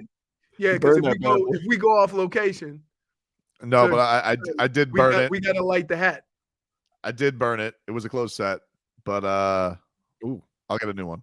So yeah, I may have to sacrifice a pint of Mad Dog 2020 while we're at it. Oh no, that's brutal right there. I mean, the orange Jubilee, it looks just like fluid that you put in your car. It literally does. Dr. Toboggan says the coach really knows how to pass the time. Dude. Hey, I'm telling you, he did. Are we still like? Did he ever answer the question? Yeah. No, he didn't. You just took his answer. I mean, he answered it. He said words after the question was asked. Oh, so technically he answered it. He said, "We need a kid." I wonder if I put it on Google Translate. You know, like when you don't have all the ums and ahs, like when you read it, it doesn't look like it's jumbled nonsense. But like when you hear him, you're just like, man, he takes the scenic route. Oh yeah. Instead of going to Vegas, he stopped off at the Grand Canyon. Let's take in these words here. Let's take in these words. Like never, and it's just like, never mind, Mike. Just you do you, baby. You go, you say whatever you got to say in the lead up to this, and we'll get there. We'll deal with it. But why even ask questions? Just Mike, what are your feelings on this week's game? Just let him like go. you just the reporter should just have like a bingo hopper and just be like Josh Allen, and it's just like 3 minutes of Josh Allen talk, and then crank it up again. 1-11. 1-11. Oh my God. Who owned you like that? The Steelers? That was the team that always kicked your ass? Oh yeah. I got caught with another stat there too. We had lost twice. They were the number 1 seed. We had to be the 5 seed because they won division. Mm-hmm. No, actually we weren't. They did it differently because even though we didn't win the division, we had a playoff game at home. Well, So yeah, I mean, it was done differently then. Yeah. Ooh, there were more. I think there were more buys. There were 2 buys. Yeah. 2 teams got buys last. Right. That and it was less. So yeah, that's how we ended up. But it still wouldn't have mattered because it would have been division winners. You see what I'm saying? You lost to them like 3 times in a year, yeah. So yeah. So after we won the divisional game against New England, watch that game. They said no team has ever lost to somebody 3 times in one season. Okay. Oof. No longer can we say that because we got drubbed. Jesus. And it was a close game, but we weren't close. Who was the which is the worst kind of game. Drew Bledsoe was the quarterback for the Patriots that game. Yeah, but no, it was O'Donnell? Neil O'Donnell? Oh. Oh no, So this is Bubby Brister. Ooh. Because here's the deal. The only player that the Browns fans would cheer for was Bubby Brister. Now quarterback for the Pittsburgh Steelers, Bubby Brister. And everybody would cheer because they knew we gonna get one. I only beat the Pittsburgh Steelers once in all the time I was in Cleveland. And that might have been the first game of the season or somewhere. So you won your first game with Bernie and then never again? Yeah, that was when I caught the touchdown on my back. Yeah, it still lives in Twitter infamy. It goes all the time. It does. It does. But because you know what? Think about this. I tell stories, and when you hear the story, you're thinking, There's no way in hell that happened. It was the same thing with the Charles Davis thing. Like 3rd and 37, no, not you. I'm like, yeah. And I tell these stories and people on Twitter go, there's no way this happened. So they go look it up and they go, wow, it really did happen. Take a quick break. By the way, he was on the Bills game this past weekend. Charles. Who? It was I know. He was on the Dolphins game. Was Charles on the Dolphins game? Yeah, No. him and Iron Eagle. Yes, he was. Oh, he was? Okay. Yeah. All right. Because oh, you know what? Yeah, I remember because I sent him a text. He was Hey, Charles, here you on TV. Hey, Ron. Not Ron. Take a break. Back after this.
All right, welcome back, everybody.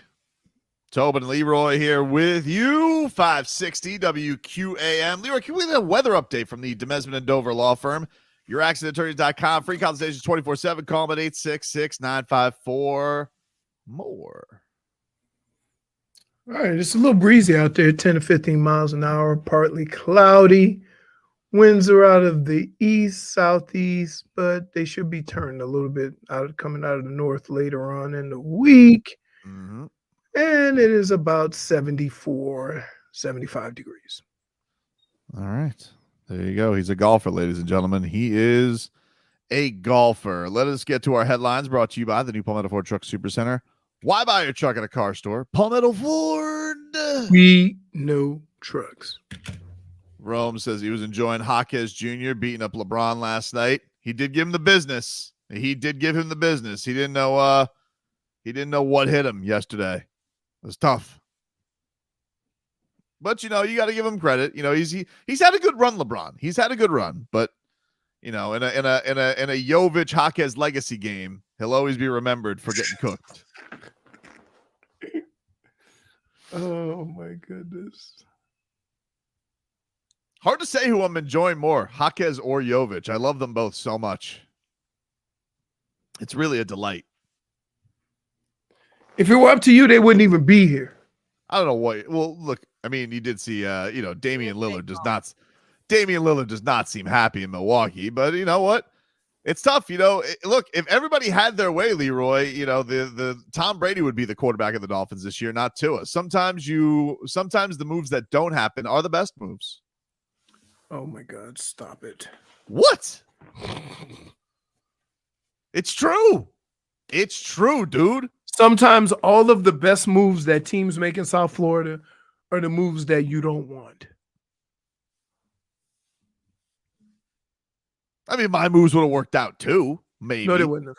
Maybe. They might have. Maybe. No, they might have. They might have. But they're working out without your moves. You can't say that I haven't changed this year. I have been very focused and honed in on Can this I just squad. say this? Here.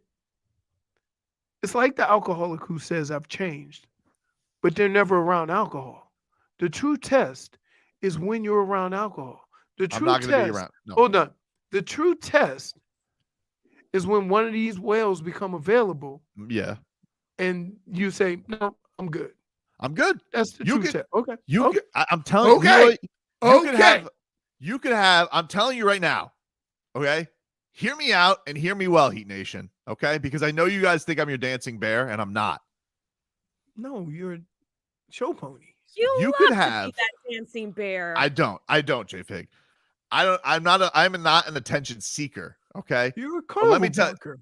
I'm not a carnival barker. No, don't say that. I'm not that. And here's the truth of it. We could have within the next hour and 54 minutes, we could have a Shams bomb that says Donovan Mitchell has demanded out of Cleveland and will only sign an extension in the offseason with the Miami Heat. And you know what you'll get from me? Too bad, how sad. Because I like my team. What about Anthony Edwards, like you were saying? Won't happen. I mean, don't say things that are, fantasy, JFig. He's not going to request it out. The number one team in the West. What if? I don't. I see. Here's the thing. Hard to say. Exactly. You're not being. No, you're not being a grown. But you're not being a grown up. You're not being a grown up. You're not being a grown up, JFig, and that won't happen. Tobin, that won't happen. It won't happen. You're not answering the question. I'm giving you a realistic scenario, and you want to a sit realistic. Yeah, you're giving it'll be the first one. No, I'm giving a realistic. So realistic to you? Why don't you? What are you talking about? Back then, when you traded Spo, was that realistic to you? I mean, it wasn't unheard of, and in fact, actually, rumors had come out later that offseason that the Blazers were snooping around. Did I start those rumors? Did I have intel of those rumors? I don't know. It's hard to say, but like I said, JFig, back then, yes, technically it was a realistic situation. It wasn't a Peter Pan situation like you're bringing up right now. Okay. When's the trade deadline? February? February. Okay. February. But I'm not worried about it. I'm not sitting here. I'm not worried about making any trades because the best trade is going to be getting everybody together. JFig, here's how the show's going to start. Leroy. It's gonna be like This give me that little isn't face. even this Why do thing you doesn't have mean that around if you're not wailing? it just doesn't mean it I because promise I it's took it away from you. You take it back. no. He brought it back in. He knows I love it, but it doesn't mean the same thing for me anymore. You know, to me, my orcas are already here. My pod is Jović. My pod is Jaime Jaquez. I don't need to make moves. I don't want to make moves. Duncan Robinson is an assassin. I see how you're putting the pods together so you could trade pods.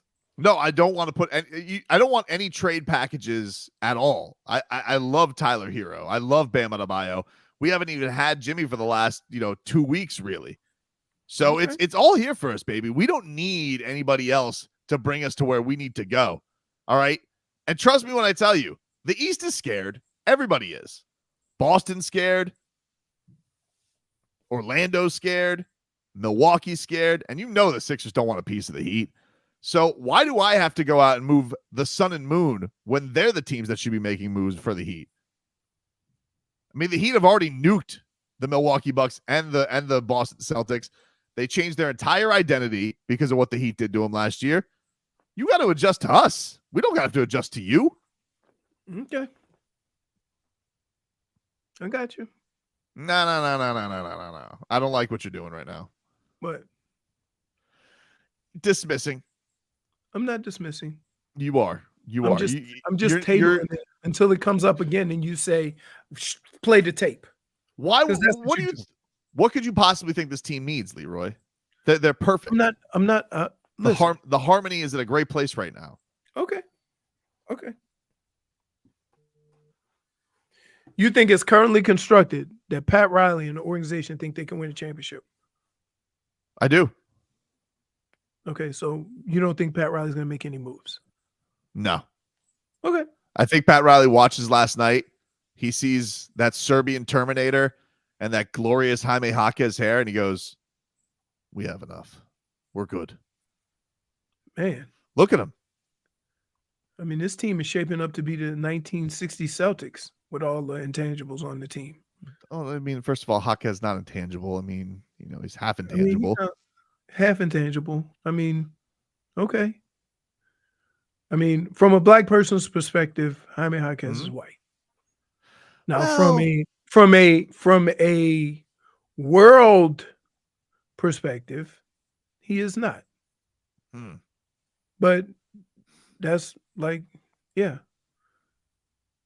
Rothschild says fraud radio host wanted Damian Lillard. That's the past, though, dude. I mean, I can't talk about what I used to want. I don't want him anymore. He's gonna get gentlemen swept. Do you hear Damian Lillard bellyache every night about how he doesn't have the ball enough? We can't have that kind of misfocus on our team. Where are you going? Found some snacks. Really? Yeah. Take a quick break. Leroy Horde can eat his snacks. We'll be back with more after this.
Welcome back, you rascals. Tobin and Leroy here with you. 560 WQAM. Take you guys up until 2 o'clock. You guys can watch us, Miami 560 WQAM, on YouTube and Twitch. You guys can check us on out there, watch clips, watch us live. Go subscribe. Check it on out, everybody. Dolphins, they'll be back in action on Sunday night. Buffalo Bills, prime time. There was a story, Leroy. Let us get to this. See what you think of this. Bills Mafia, those dum-dums who jump through tables. There's a... Bro? Hey. Leroy? I'm muting you. Leroy?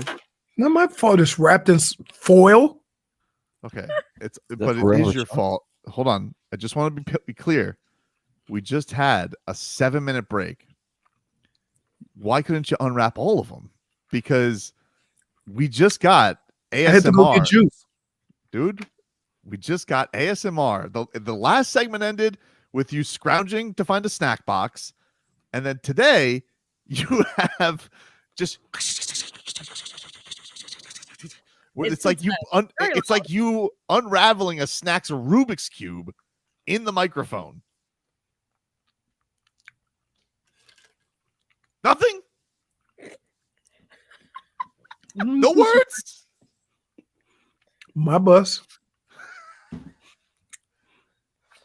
I didn't know I was supposed to open up all the snacks beforehand. Well, dude, I mean, like, this is just like when we have the ice of you mic up your tumbler.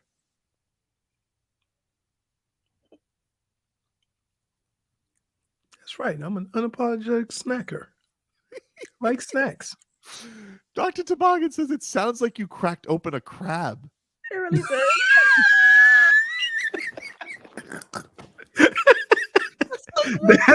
Would that be something if I just pulled in a tray of stone crabs? Might as well. It sounds as complex as opening up. What is those golden? What are those things? What are they called? Those chocolates. Ferrero Rocher. Right? Yeah. Ferrero Rocher. Vic Fangio's definitely got a box of those at home. They're better if they're cold. Crunch. Anyway. Yeah. There's a report out there. See what you make of this and if you care. But there's a report out there that the Bills fans, there's going to be so many Bills fans at this game that it may outnumber the Dolphins fans. Now, I don't believe this. I think this is lunacy. But this is a story from Pro Football Talk. It's for that Florio rag. It says Bills fans may outnumber Dolphin fans in Miami on Sunday night. It writes, Bills Mafia is taking its crowd noise to South Beach. Again, it's not on South Beach, guys. I mean, I don't know what to But here, like, I would say this. Here's what I would say. There's one thing that'll get me to believe this. You know Miami. Mm-hmm. For the right price, everybody will sell their ticket. Well, that is the story that I guess goes on. Bills fans have swarmed the secondary ticket market this week for tickets to Sunday's Bills-Dolphins game in Miami after last week's results guaranteed that the game would determine the AFC East champion. So many Bills fans have bought tickets to the Dolphins game, in fact, that a ticket reseller told WKBW in Buffalo that it estimates that 52% of the crowd in Miami will be Bills fans. And if that happens, shame on you, Miami. That's all I'm going to say. Right? You can't complain about your team, and then you have a chance to play for the 2 seed and play for the division, and you decide it's better to sell your ticket. That means no. You can't complain about the team. Well, here's where I get a little skeptical on this report. Nick Giamuso. Yeah, listen. Nick Giamuso, who runs the Buffalo ticket agency VipTix, he told the Buffalo News he's seen a huge increase this week in how much Bills fans are willing to pay to go to the game. Quote, it is a hot ticket. There's a lot at stake. It's been moved to prime time. So obviously the league thinks that way too. Let's see. Russell Salvatore, a restaurant owner who hosts an event for Bills fans every year, before the team's game in Miami, said He has 4 more requests than he has space to accommodate. Had I known of the great response, I would have rented the Miami Beach Convention Center, Salvatore wrote on Facebook. It kills me to have to say no to these people. Okay, well, here's the problem, if I may. The two stories are kind of contradicting themselves. Because if this guy owns a bar and he's turning people down, then those people aren't going to the game. And if you had that many Bills fans going to the game, he wouldn't be overpacked at his restaurant. No, he's saying that they have the event before the game, not during the game. Okay. It's before the game. Okay. But Salvatore says that he doesn't have enough space. So, I don't know. Hard to believe if my number one source here is Viptix in Buffalo. I will think there's going to be a lot of Bills fans. 52%. Isn't that the same? Isn't that the same as VIP tickets? Viptix, yeah. Okay. I mean, I maybe you're right. Maybe that's how they want it pronounced, but who cares? It's a Buffalo ticket agency. Who cares, dude? Viptix. You're a work of art. I call malarkey. I call malarkey on it too. People were doing this with the Cowboys fan down here too. Like it was a lot of Cowboys fans though. There was a lot of Cowboys fans. Was it 50%? It was. It was noticeable. Was it? Yeah. Oh yeah. Even on TV, dude. It was noticeable. Go, Dan? Did you cover the game? Yes, it was noticeable, but I will say it was the most locked in I've seen Dolphins fans ever in my time down here, and they were loud and proud, but it still wasn't over 50%. It wasn't even close to 50%. Over 50%, even outside before. Even if you get 25%, that's a very impressive showing. Like that's a lot of Well, tickets. And I do think that there's going to be a lot of Dolphin. Yeah, there's going to be Dolphin fans that are like, "Oh, I can make a half of my season ticket price this week." I will say this. We used to have that a lot with Green Bay. People would drive over to Minnesota. It happened all the time. Yeah? Yeah. Oh, yeah. But I'm sure that's a different scenario. It would be like Tampa. No, we have markets that are always going to Boston, Philly, New York, obviously. Like these markets are always going to show up strong down here. But over 50% for a good team? Like, no, I just can't buy that. I'm saying, if it's even close, shame on you Dolphins fans. Because you can't say nothing. You can't say nothing if you one of the people that sold your ticket to make a couple of bucks and then complain about the Dolphins. Right? You take your money in shame. No, I'm just saying, you're either a fan or you're not. You're a fan because you want to go see the games. You're not a fan because you want a hot ticket item. I just think it's crazy. Like the Dolphins are going to practice silent counts this week. Like that's what they're trying to make it sound like when they're in their own building. I'm going to be tell very you something else. skeptical of that. Hold on. Let's continue down this path. I'm going to tell you something else, Dolphins fans. You do what you got to do on Sunday during the day, because it better be loud and it better be raucous. Okay? Yep. Very raucous. You play a big part in this too. Don't just look down on the field in disgust. You make some things happen in them stands. It needs to be loud. Playoff atmosphere. Because guess what? Fans, believe it or not, guess what your reward is? Another game here next week. Right. Waddle Baby Waddle says Beasley and Ferona said it was more than 60% Cowboys fans. I don't think I know. I mean, I don't know. I watched it on television. It was noticeable. Nieces and nephews are running around. It was noticeable, but it's 60%. 60%. So they're saying that. So if there's 50,000 seats, that means 30,000 were Cowboys fans? No, I don't think so, dude. Yeah. Maybe as you're walking towards the parking lot. Listen. Watching it on TV, it was noticeable. So that caught me by surprise. But again, Dolphins fans, I've listened to your complaints. I've fought you, right? I've understood your plight. But you can't pull a stunt like this. And then when your team has a game for all the chips, you think the best thing I could do right now is sell my tickets for the highest bidder, you're not a fan. I have a source who just. I want these guys to show up. I won't expose this person, but he says, I always sell my FSU tickets every time they're here. No shame in my game. You know why? Some people do that. Let me tell you what you do. It makes you up can sell you can sell your FSU tickets to make the money for the season tickets. Absolutely. Right. That ain't this, though. That ain't this. That's not this. I also got to imagine Dolphin season tickets cost a lot more than Canes do. Yeah. I will say this. I do have a source. She owns 4 season tickets and she only uses 2 and she sells the other 2. She said she got $750 a piece for this game from Bills fans. Where does she sit? She sits upper deck? Lower level. Lower level, $750 a piece. That's cheap. See, the only thing for me is, man, I got to sit next to 2 Bills fans for this game. Yeah, but keep in mind, your season tickets, they're going to be surrounded by Dolphins fans. Well, I always wonder that when I had season tickets to the Dolphins, right? I had, we sat next to the same people every game, obviously. Like, there was a lot of, and I would always feel like if I noticed, now listen, I was going 1-15 season. There wasn't a lot of these situations, right? Tickets are cheap then, huh? I would imagine you'd look down upon somebody for a very important game at that point. Now, again, not many of these Cleo Lemon, but I'm just saying in this situation, if I was in that situation and you're in your little hub there, would you look down upon your fellow Dolphin if they sold out to a rat, to a Bills fan?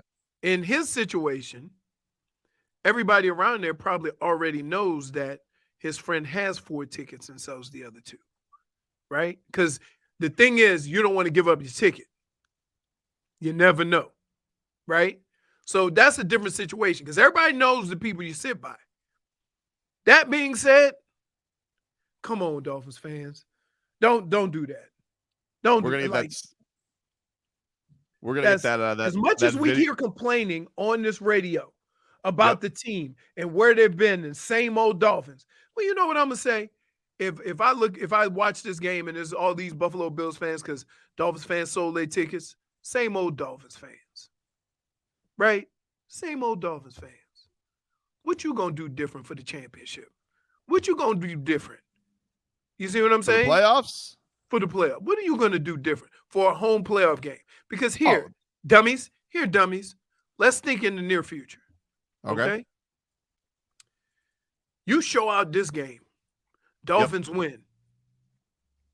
Then you can sell your playoff ticket because you're gonna have a home game. Maybe multiple. Cost more, games. huh? Maybe multiple home and maybe multiple home games. You can have 2, maybe you're gonna have. Wait, if you end up as a 2 seed, you're gonna definitely have 2, maybe 3 if Buffalo. 2 of you have at least 2. Yeah, maybe 3. If 3 if if Ravens lose. Imagine. I'm just saying. Let's think this out. Imagine how much you could sell those playoff tickets for. Kind of sounds though, Leroy, like you're saying you can commit the same sin at a more opportune time, but now is not the time for greed. Now is the time. This is not the time for chicanery. Okay. This is the time. This is time for everybody to show up. All hands on deck. All hands on deck. Right? This everybody got to show up. You keep that Bills Mafia, those dum-dums who jump through flaming tables stained with buffalo sauce. You keep them the hell out this week. You save your greed for weeks from now. You can't be the fan base that always points at the organization and yells same old organization and then sell your tickets to the biggest game of the year. I like your thinking, Leroy. I like your thinking, Leroy. We'll take a quick break. Play a little Goosies. No Goosies coming up next.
Welcome back, everybody. Time to get to our favorite Thursday game. Play a little Goosies. No Goosies. JFig, of course, the author of the award-winning newsletter that did not include Tobin, will give us some topics, and she'll let us know what we can get goosed up about in this crazy thing we call life. JFig, how are you? No, I was doing good until you said that. What did I do? You know what you did. What did I do? Keep playing. You'll be my nomination tomorrow if you keep up. What do we have today for Goosies, no Goosies, JFig?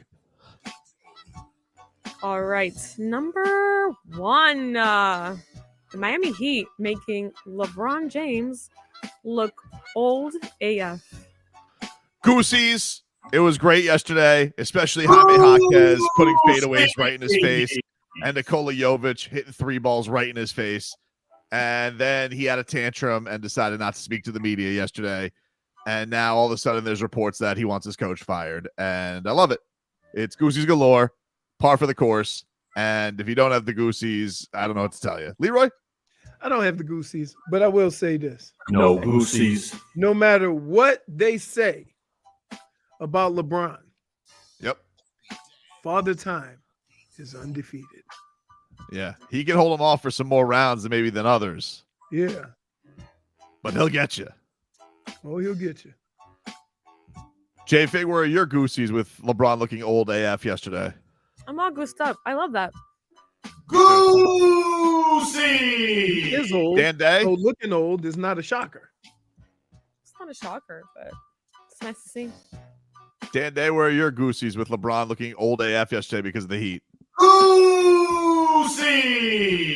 And the main reason I have Goosies is not just because he's looking old AF, but it's because it's against the Heat. And even though he doesn't try to make a big deal about it, he circles the calendar every single time he plays the Heat. So that gives me the Goosies. What's number 2, J-Fig? Giannis on the Pacers beating them 4 times this year.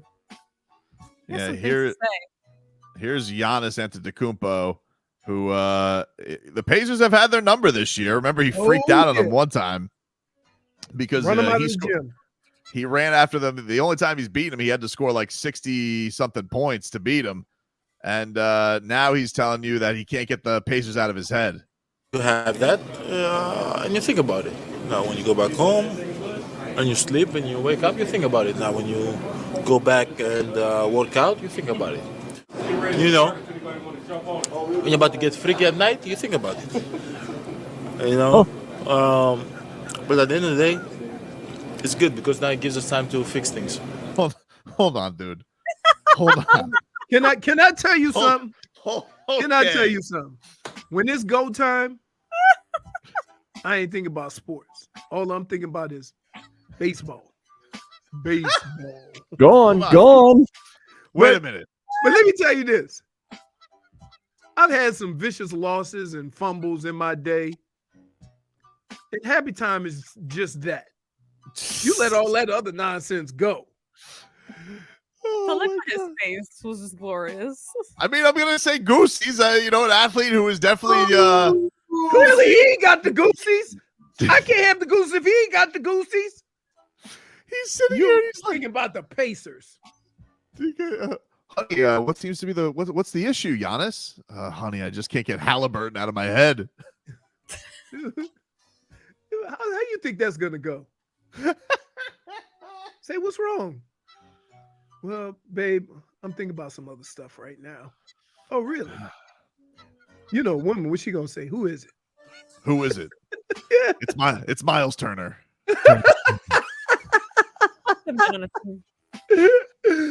Oh no, I ain't got the Goosies for that nonsense. No Goosies. Come on, cause he lying. He lying right there. If his girl, when he got home, say, "Oh, don't worry about the hell with them Pacers, baby. Come over here, I got you." He'd be like, "Okay." Work out, you think about it. You know, when you're about to get freaky at night, you think about it. You know. Notice how nobody laughed. It's good because now it gives us time to fix things. I think you feel bad for him at that point. You're just like, geez, how? I mean, if the Pacers beating him 4 times is messing with Greek freaky time. Imagine what Jimmy Butler beating you in 5 did. ED. He got to start taking some pills. Get the heat out of his mind. Man. He must have one of them big houses in his head because he got a whole bunch of folks just rent free up in there. Right? The Heat, now the Pacers. Honey, you don't seem focused. What's the problem? Carlisle. Oh my goodness. Excuse me? Yeah, Rick Carlisle. Can't get him out of my head. Excuse me. JFig, Goosies from Giannis being way too honest. Look, it gives me goosies because if the Pacers are living rent-free in his head, even during those kind of times, that means they're doing it right. Goosey! And Goosey! Only thing is, maybe he's not initially thinking about it. Maybe when he kind of gets into it to prolong the situation, maybe he's letting it into his head a little bit. But I think maybe he's lying also. I don't know what y'all talking about. I could have had some of the worst things in the world happen to me, and then my wife walked by me to go take a shower, and I forget. What? Your eyes. Oh man. Big Spoon's gonna be looking at you. Like, what's the problem? It's nothing. Like, Bubba Burster. Nothing. Especially now that I'm on IR. Gotta tell you. More difficult than I thought. Oh, huh? Wow. More difficult than I thought. Listen, at least you're powering through. Good for you, buddy. I'm not powering. Oh. I'm on the 21-day inactive list, dude. I can't bend my leg. Oh my god. No pussies. Love knowing someone, you guys. I'm gonna tell you like this though. For all men out there, it ain't for lack of trying. Just too painful. Oh man. Listen, you don't know when those days are gonna come. Right? Yep. So you got to do what you got to do. I'm like, I tried to stretch. They said, "What you doing?" I'm trying to get this needlework. I'm about to make it happen, right?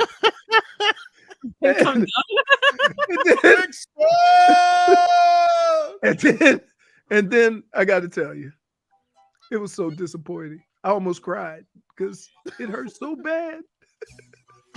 It hurt so bad. It hurt so bad. I was like, I was trying to play hurt. I tried to tell my body not now. My body said, "The hell with you."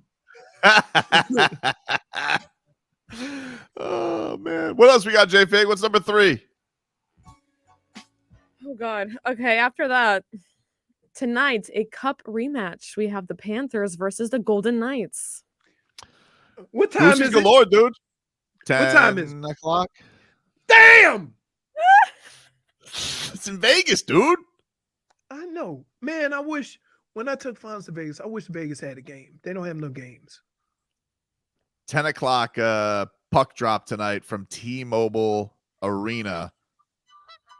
And the Cats are winning. Remember we were up on the when we were up to go see the fight, we were in the nosebleeds and we almost had to attach a cord because it was so straight up in the air. Oh yeah, it was straight up in the air. It was steep. Also freezing in there. Freezing. Cool. Don't worry. Once you start yelling at those Houston guys going back and forth with them, we warmed right up. Man, that dude, he goes, "You Bud guy?" I'm like, I just think he's gonna win. These guys were Houston. They were Dallas guys. Because Spence is from Dallas. And I told him, I'm like, he goes, "What do you think is gonna happen?" I'm like, "I think Terrence Crawford gonna stop him." He goes, "Oh, not today." And so like second round, pop, pop. I'm like, "Your guy's in trouble." And it was downhill from there. It got to the point where we got to about the 5th or 6th round. Yeah. I say, Tobes, we can head out. This ain't lasting much longer. Let's beat the crowd. Crazy. By the way, the whole city of Vegas smells like weed now. It really does. That's true. The whole city. The whole city. Sorry about that. got hit with anyway, straight Goosies. Goosies galore on the Cup rematch tonight. The Cats are rolling. Who doesn't want to see that? So I'm all for it. Goosies galore. I got the Goosies for it. Goosies. That being said, I'm gonna try to fight through it. Right? How your body know, Leroy? Well, no. See, the cool thing about here's the thing. The cool thing about watching the games late is I can ice my leg and put it up on the couch to where it's elevated, so I can watch the game there. But the problem is, I ain't gonna lie. And after like a period or a couple of quarters, I start feeling woozy. And then when it's time to take the ice off, I'm like, well, I might as well go to bed. So I might get a period or two out of it. I ain't gonna lie. I'm gonna really try. I tried to watch the Heat game, but it just and what sucks is when I fell asleep, I was just like, I know I'm gonna get up this morning. And it was only a 5-point lead. I'm like, oh. And unfortunately, I got up and it was a pleasant surprise. We can use Marcos's code today. Yes, you can. You can get some 50% off pizza. Sure wish they would have won that one before New Year's Eve on Saturday. Yeah, for sure. Yeah. For sure. I can't remember the last time I paid full weight for Papa John's because I always get the little special. Oh, man. Anyway. JFig, you got the Goosies for a Cup rematch tonight? I will always have the Goosies for the Panthers. As I'm wearing my Panthers, I got a shirt that costs more than a ticket. That Panthers, it's a sweet-ass starter hoodie, though. It really is. They got me, though. They got me. Because here's what happened. If somebody wouldn't have mentioned my name and came up and talked to me, I would have told them, put this crap behind the counter. I ain't buying it. Right? People started coming up and talking to me. And now I'm like, oh, man, now I can't look like a buffoon, with all these people in the store in line. Yeah. Got me. Dan, you got the Goosies for a Cup rematch tonight? No Goosies. Wow. Already got our revenge earlier this year. Ryan Lomberg even knocked one of the guys out on one punch. It's on to the playoffs. Let's go. You gotta get. They're rolling right now, man. They're looking. By the fantastic. way, I know why Marcos isn't at work. Free pizza. Yeah, look at he sent us his order. Order. JFig, let's give us one more. All right, the last one. The Canes beating Clemson last night. Got the Goosies. They were unranked. They shot 78% in the second half. Woof. It was a dominant win. They scored 95 points, which is unheard of in basketball. Didn't have Wooga Poplar yesterday either. So they were doing it with shorthanded. Nigel Pack lighting it up. So excellent win. What's funny about, don't we always just assume they're going to be in the hunt at the end of the year? That's cool. Even more than it's crazy expectations now. Right. But we always, don't worry, they'll be there in the end. So you got the Goosies? Yes, absolutely. Big win. JFig? Ranked team. Get their style points up. You got to get them style points up when it gets to the end of the year. How many ranked teams did you beat? Yep, for sure. How'd you do in your conference? Yeah. JFig? Goosies? Easy Goosies. Goosies. And Day? Not only Goosies for the big win, but I saw our dude Brian Monroe post a picture in the stands. Place was sold out, packed, and raucous. So definitely it's got really Goosies about that. Yeah. Impressive what Coach L's been able to do with this program, man. Really impressive. It's amazing. Can you say this? That in the last 5 or 6 years, the basketball program has been easily. Yeah. Easily. Not even a contest. Without when was the last time, you say, man, I look forward to this Hurricanes basketball team playing, right? Man. Take a quick break. Final hour coming on up. Back after this. WQA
Welcome back, everybody. Tobin and Leroy here with you. 560 WQAM. Take you up until 2 here on the program. Dan Day filling in for Marcos today. JFig gallivanting around somewhere in the studios today. Who knows?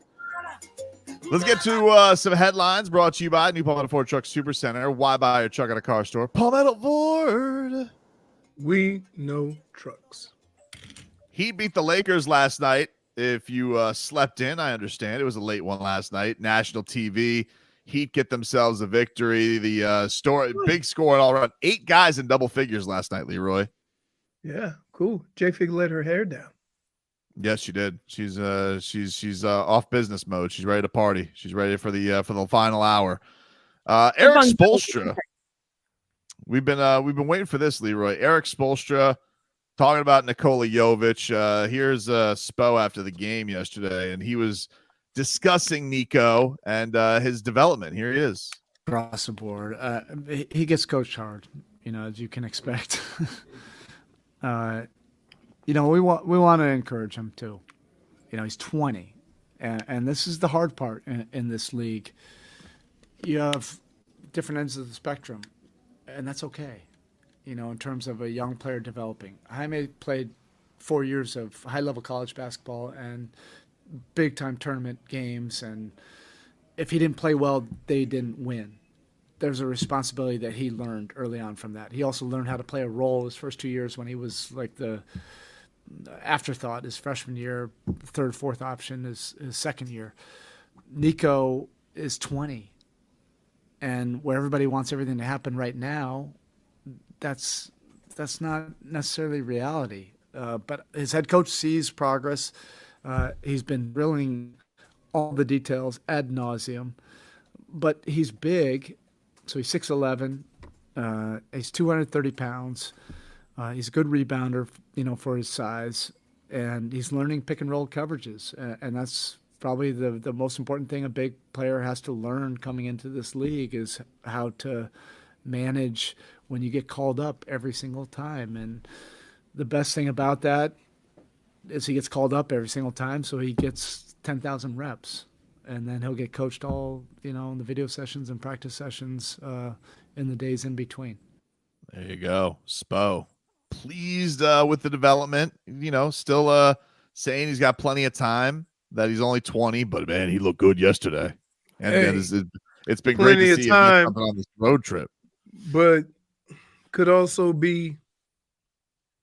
What are you doing? Sprinkling on a little sweet. No. What do you mean? You think he's dangling him?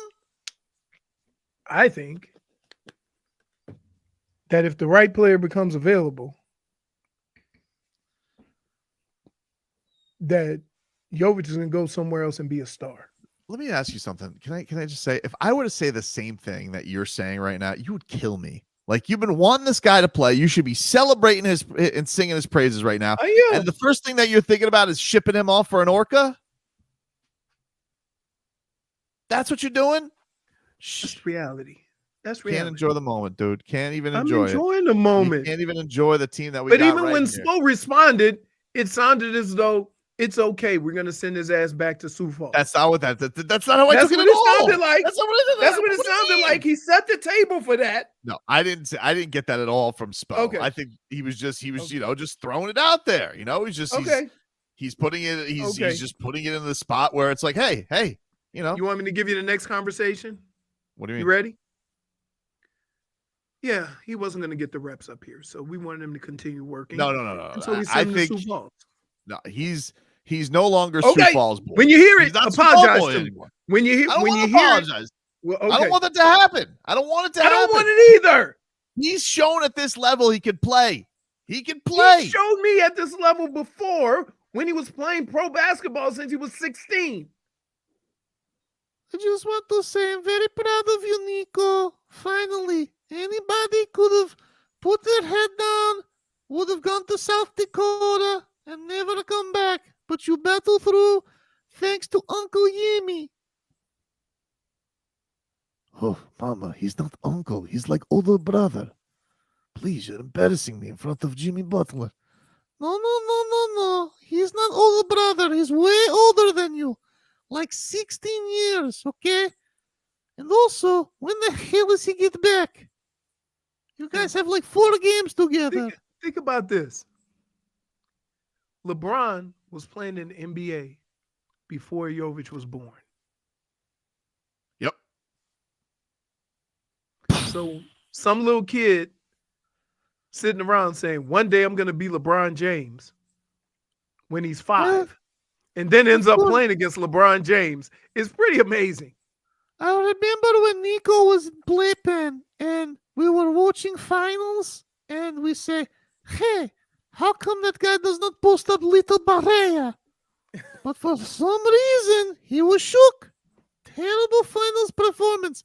All of Serbia was like, what is King doing? So now all of a sudden, you got Mama Jović, right? Watching NBA basketball when Jović was in the playpen. Yep, he was learning his ABCs while LeBron was sitting there like, oh no, what do I do? He just freeze. Cost win with another ring.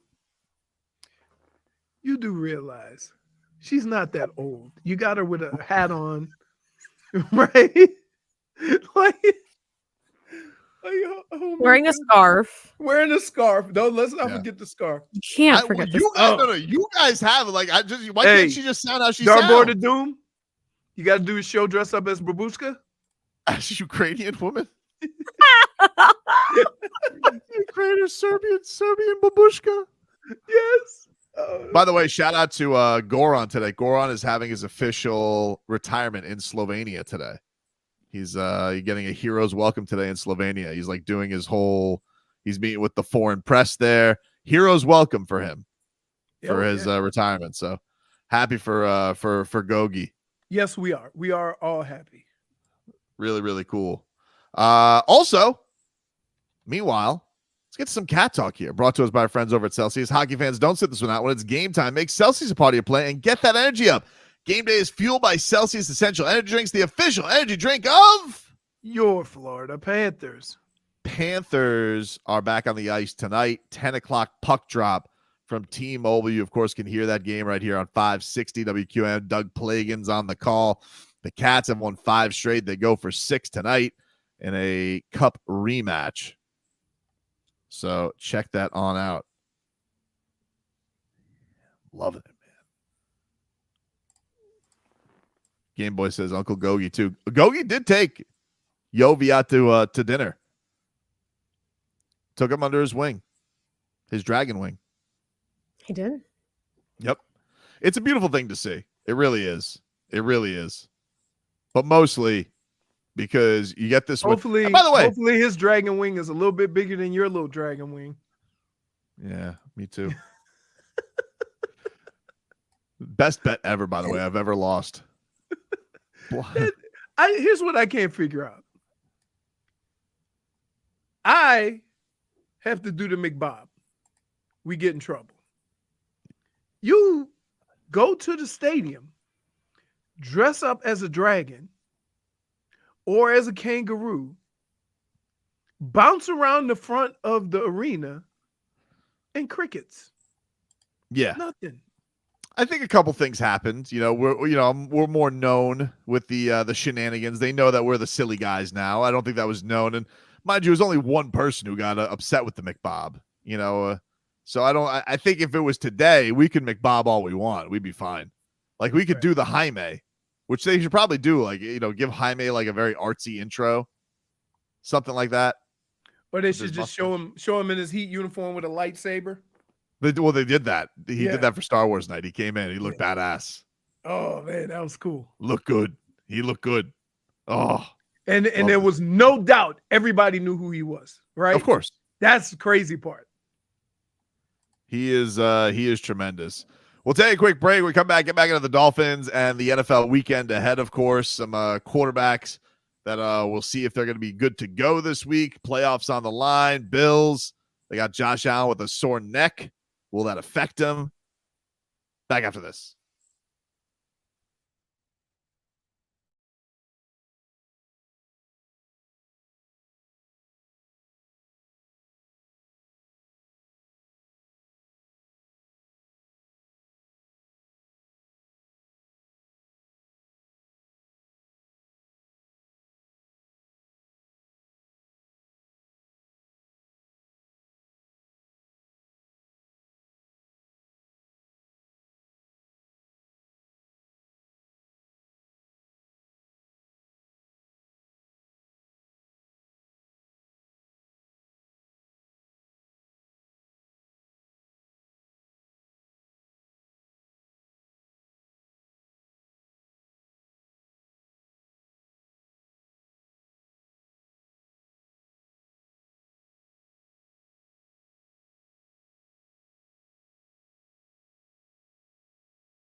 Well, look what we have here. Oh, a late show pony. I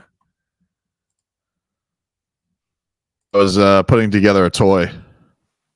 Was it a whale? It was he got some remote control monster truck that can do all crazy stuff. I don't know how to put it together. I was trying to figure it out during the break. Wait. So let me get this straight. Ooh, you idiot. Coming. You sitting here telling us you didn't know how to put it together, but you tried to put it together during the break.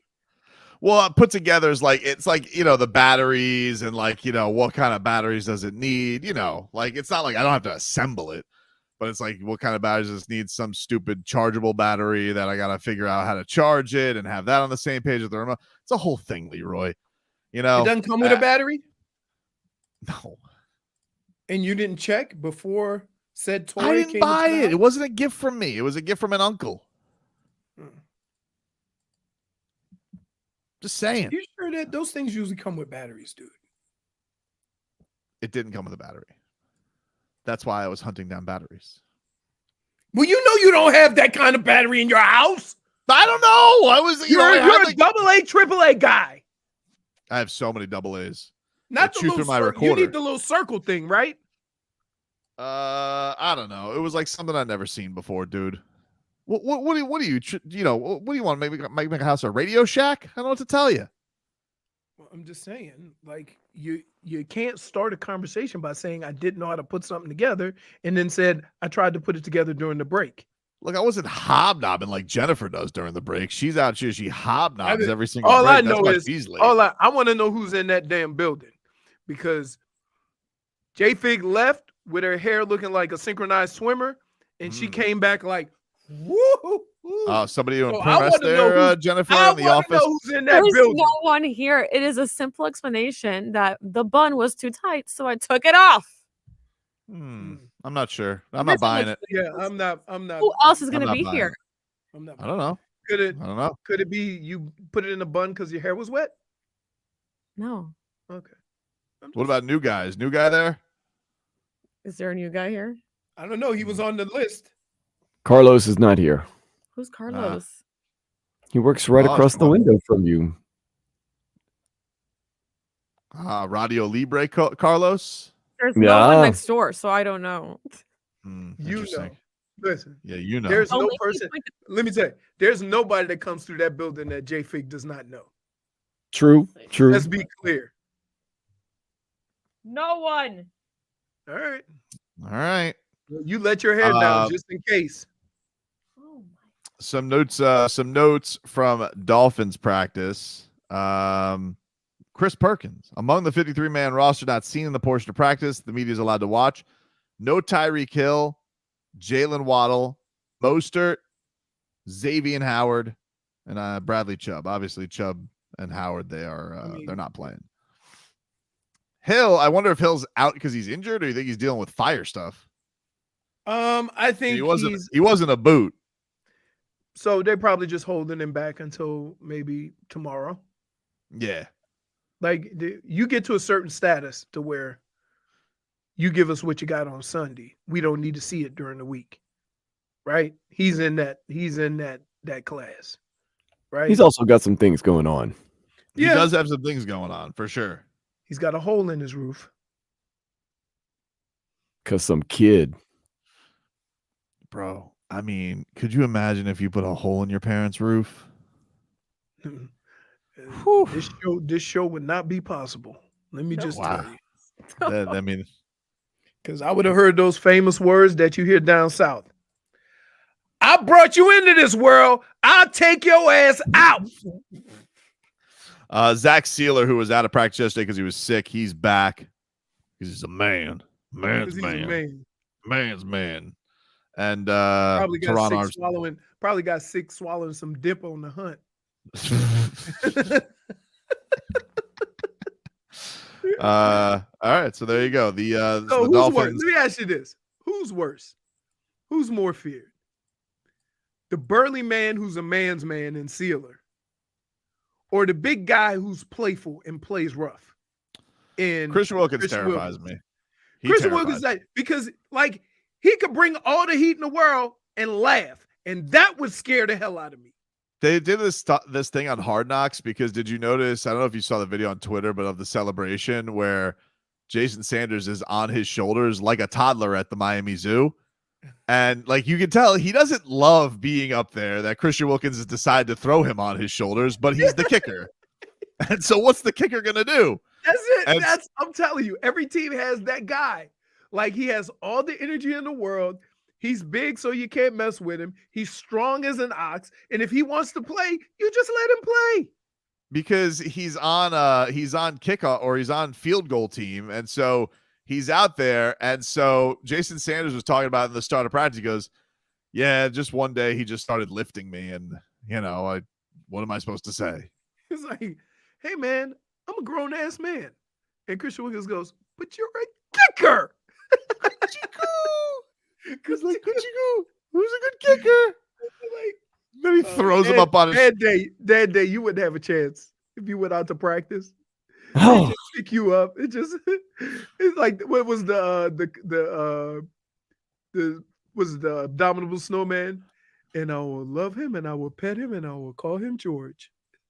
There was basically it's like riding a roller coaster, man. You just put your hands up and enjoy the ride. You have nothing else you can do.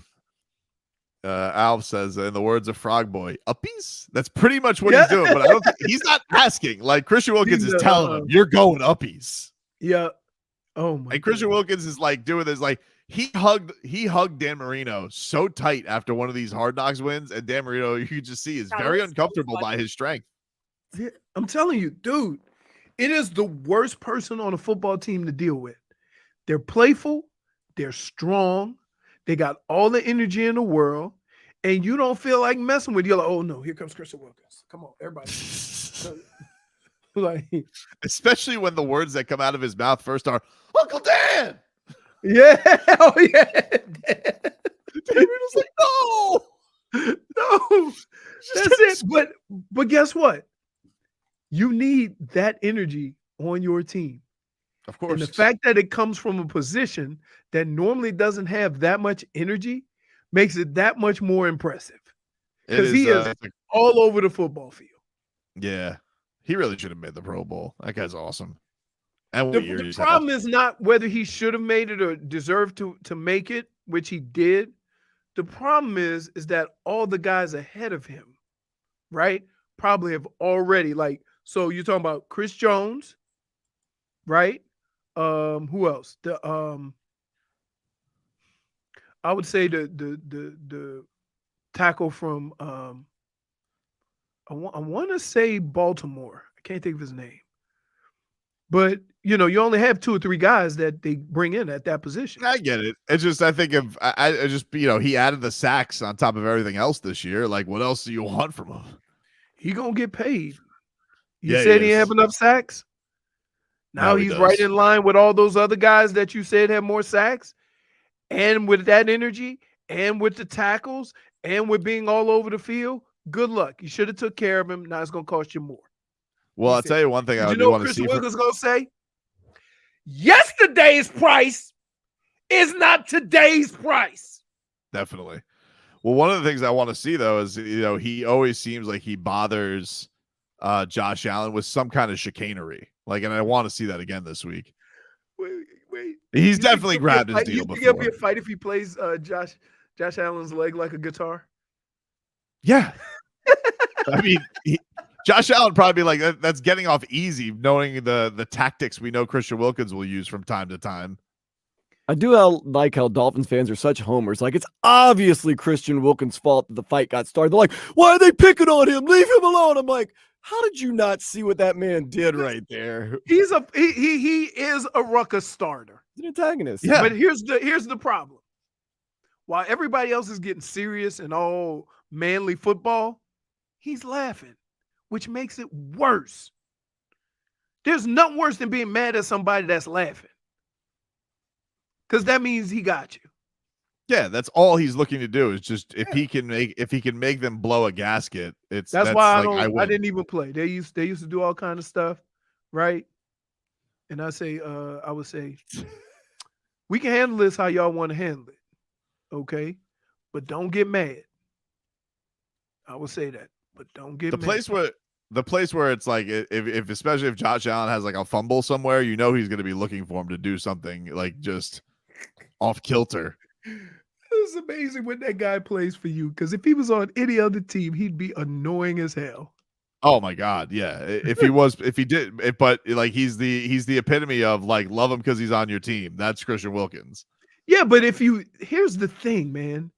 If you've ever spent 5 minutes with that dude, he's just playful, right? Yeah, he's a delight. Right. And so from that standpoint, if you know him as a person, it comes across a little different when you see all this antics, right? Because it comes across as he's just having fun. And now he's got his teddy bear friend with him too. Oh my goodness. He is a rough and tumble. That sealer. That's what they called him as a kid. Oh, we got one son. He's rough and tumble. It's like it's just a beautiful, menacing friendship. I mean, it's a beautiful thing to see what they've blossomed into. I just really hope they can wreak a lot of havoc this past week because we didn't get to see them in action very much this past week. I mean, Sealer did. Sealer got a sack in a strip, but like, you know, you gotta. I mean, this type of game. How imperative do you think it is for the Dolphins to get off to a fast start just because of the stink of last week? Depending on how the game goes, sometimes you got to win the game that's played. But what I would like to see out of both offensive and defenses is I would like to see that you're in a position where your game plan is progressing, where, okay, I can see that this is going to work or this is going to work or whatever. Sometimes you get so far behind, your game plan's out the door. And so as long as you can continue to stay down that path, I think they have a chance. It's like, who's got to go off script first, right? If the other team forces you to go off script first, that means that, okay, you're adjusting to them. You would much rather them adjust to you. You know, it's like, okay, what are they going to do with Tyreek? They got to soften up a little bit. They got to put an extra guy in the secondary. Okay, now we can run it. But if you back up, if they are able to use additional guys in the secondary to guard Tyreek, and then you can't run the football, now you're in a bit of a pickle. So I always watch these games to see, okay, what game plan's working? Are we adjusting off of them or are they adjusting off of us? One of the things that floored me about Nick Saban in that playoff game is all Michigan did was line up forward to the strong side and bring a safety weak side. And they all slid over to get the 4 on the right side, and the safety was unblocked every time, the whole course of the whole game. And I'm like, you're not going to adjust to that for that? And they never did. So things like that upset me more during the course of a game where you're watching. You don't want to watch your team play and go, they got no answer for that. For sure. We'll take a quick break. Back with more after this.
All right, welcome back, everybody. Tobin and Leroy here with you, 560 WQAM. We got the Panthers back on the ice tonight. You can hear that game. 10 o'clock puck drop. WQAM. Doug Plagan's on the call. Listen to it here. Leroy's got cat fever. He's got a beautiful starter hoodie on right now to let you know he's ready for tonight's action. Inexpensive starter hoodie, maybe? A very expensive. Inexpensive? It's not. Especially wrap that boy. Yeah, he did. It's made of that good stuff, too thick. Yep. Oh man, I should have known when I picked it up. He is. You're looking sharp though, man. You're looking sharp with the whole get up there. Meanwhile, the Heat will be back in action tomorrow. They'll take on the Phoenix Suns. They win last night. Jović, Jaquez, both looking great. And did you hear what John Crotty? I don't know. Were you listening to the broadcast, the national broadcast, Leroy, or were you listening to Bally? Bally. Did you hear when Austin Reeves went flailing out of bounds that John Crotty referred to it as a ham job? I was like, excuse me? What was that, John? Just kind of slipped out. I don't think he was even. I mean, he was hamming it up. He certainly was. He was hamming it up. He was trying to make it appear the way that it was with the intangible showdown between him and Tyler Hero. He did not get the best of it. He did not get the best of it yesterday. That's okay. You know what? Austin Reeves, when he's getting freaky, he'll think about Tyler Hero, just like Giannis, and he'll try and do better the next time. That's what he'll have going for him. Wild, man. Just insane. God, I really do want to see this Bills team go home sad, though. I really would love that. If this not only resulted in the Dolphins getting the win, but also the Bills getting eliminated, my God, that would be sweet. Oh, that's good. Does seem like the Jags are going to get back old Sunshine. He's working his way back after missing last week, so I guess that'll kind of tilt towards, you would think, giving the Bills a better shot, although they have been losing with Trevor Lawrence and then win with Beathard last week, so who knows. Did you see that owner at the Jags game, Leroy, old Tepper? Oh yeah, he got fined $300,000. $300,000 for throwing a drink.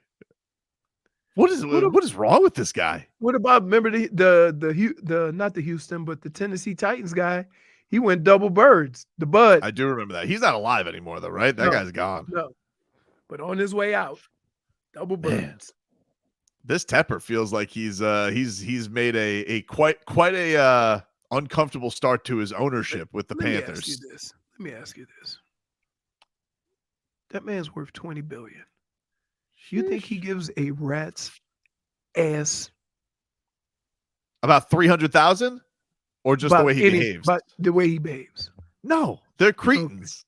Okay. Like him, between him and Irsay. Oh my God, Irsay. He got profiled. Yeah, he did. He got profiled because he's a white billionaire. I really thought I was getting hacked, or like the Onion or some type of like fake magazine was writing a joke, and I was like, no, that's not real. This can't be a quote by Irsay. And it's like, no, it was. I was profiled because I'm a white billionaire. White billionaire. He's something. I mean, him. Just think about it. Like, we thought that the Raiders owner was out there. He's not even a closer second, third. Right? Between those two guys. But the Raiders owner with his weird haircut is like, that's child's play compared to old drink thrower and pill popper. Never spent a day in jail. Nope. With a box of narcotics and $50,000. I think he just went to BJ's, dude. Nothing says I'm selling dope like those two, right? Well, I don't know if he was selling. But guess what? But here's the deal. Take anybody else. Oh, yeah. And say, no, that's for my own personal use. Your ass is getting 10 to 15 in jail. He's like, you listen, what do I need to sell it for? But he goes, yeah, but where are you going? Like, he was probably going to some wild ass party. Something was going on there. And then we got old, massage parlor up in New England, who's probably going to get ready for a stress relief off season. Oh yeah, that's good. This is going to be the most stress. This is going to be more stressful than when Tom Brady left. It's going to be crazy. Because everybody was on board. Everybody was on board with letting Tom Brady go. Yeah. Right. So. Yep. But this, where you gotta do something you haven't done in 20 years. Well, the thing that's gonna be interesting too, you got to think they're gonna he's gonna try and milk some team to trade for him, right? Like he's not gonna let Belichick walk scot-free. Why? I just feel like he's gonna try and say, "Oh, you want him, Tampa Bay? Trade for him." No. Or Carolina? No. You think Belichick's gonna be like, "You're gonna let me go"? Yeah. Interesting. You can't have it both ways. You can't say, "Hey, we're getting rid of a legend," and then try to milk somebody for some picks. Why not? No, the Jets just because what that man has done here, in all honesty. Yep. What that man has done for that organization, right? You don't play stupid games like that, right? The decision you make is decisive, it's agreed upon, and you move on. It's just business, baby. You're out there. You got Bill Belichick. He's ready to roll. Listen, that's what you do when old boy went from the Raiders to Tampa. Okay, Gruden. That's not what you do with Belichick. You show more class to. You let him just go where he wants. Interesting. Yeah, well, not even go where you want. It's like we're done. We're gonna let you go. Do you, right? Like he earned that. You gonna try to milk? Because guess what? In the end, if nobody wants it, then what? Then you're gonna release him or fire him, and then he's not gonna be able to get a job. That would be a crime. That would be. No, you have to get they have to get it done quick, I would assume. Like even as soon as the season's over, because usually like people are interviewing during the playoffs, right? No. Yeah, they are. Oh yeah, yeah. During the playoffs, I'm thinking during the season. During the playoffs, yes. Yeah, during the playoffs, like someone's gonna want to say, "Hey, can we?" All coaches don't let their coaches go on. No, I know. Visits. I know. Right. Not all of them. I think old Dan Quinn was talking about that this week. Like, I got to compartmentalize. I'm like, man, people really want to give Dan Quinn another shot, huh? Did go to a Super Bowl. He did. I mean, most epic failure ever, but yeah, he did go to a Super Bowl. But that wasn't him. That was Shanahan. Yeah, of course. Shanahan gets to, but the head man's the head man. Right. The head man is the head man still. By the way, just got a confirmation, Leroy. Got an exciting guest tomorrow. It's a Dolphins Friday. The best tweeter in all Larry of Csonka. Dolphins land. Zonk is coming on the show tomorrow. Oh yeah. Oh. Is he in Alaska? I think he moved to Carolina. Jeez, that's a change of pace. I think he moved to Carolina. He just tweeted out at the end of the game, "What just happened? This has gone from bad to worse. Hashtag MIA versus BAL. Hashtag fins up. Hashtag NFL." He also tweeted out during the game, "This isn't good. Hashtag MIA versus BAL. Hashtag fins up. Hashtag NFL." Oh my God, he has to do 3 hashtags for every tweet. I just love the hashtags. Yeah. Tweeted out, "Didn't see this coming. Thought we could at least compete today. Hashtag MIA versus BAL. Hashtag fins up. Hashtag NFL." He's great. He's my favorite. He's my favorite. I love him. I don't know why, like I've gotten this just new love for Larry Csonka via Twitter, but it's the hashtags. It's like he's adorable with the tweets. You can just tell he's frustrated. Sometimes you'll see like Larry Csonka, he'll be tweeting, and then all of a sudden he'll just leave. And no RVA Richie, it's going to be live. Smart Alec. Also didn't see that he has changed. Thanks for the confirmation. You ingrates. You don't realize the lengths we go through to get some of these interviews. We got it really is. It's 5 o'clock, 3 o'clock. Like hey, can you do an interview at 7? Like Yeah. we do them 7 at night and record them. And Really then you and Grace ingrates. go interview shirts. Interview shirts. We don't do that many interviews. We one of the few No, shows we do an interview every now and then. We don't do a whole bunch. Sprinkling in every now and then. Bernie wants to come on. We talk to Bernie, and he's going to talk a long time. I mean, and so we're not going to play that twice. I mean, come on. You don't want to learn about Taylor Swift's cinnamon rolls? Apparently the world did. Of all the things, portions of that interview that went viral, that's not the part I thought would. Yeah. But it's Yeah, neither did I. But you know what? Glad that it did, and I hope it sold a lot of Kozar coffee. It's great marketing. What goes great with a coffee? Cinnamon roll. Taylor Swift cinnamon rolls. That's right. I'm more than sure her cinnamon rolls could go good with any coffee. Does she have a baking a baking book? Like after because she's eventually she's got to take a break from this touring, right? Like you got to get exhausted doing 3-hour shows. I it's not mean, hard next year, so this is her last. Well, this is her. So she continues, I think, next month her tour, and it's till the end of the year. I got to be honest with you, JFig. I did watch this because my daughter over the break, we got her the Amazon. Very impressed with the stages. It's she's a. That's what people don't understand. You have to be there to just take it all in. Like no matter where you sit in that stadium, you're going to be impressed by something, and you're going to see everything. And sometimes you can see things that people on floor can't see. And she just goes all out with it, and she'll even like pay extra to have TVs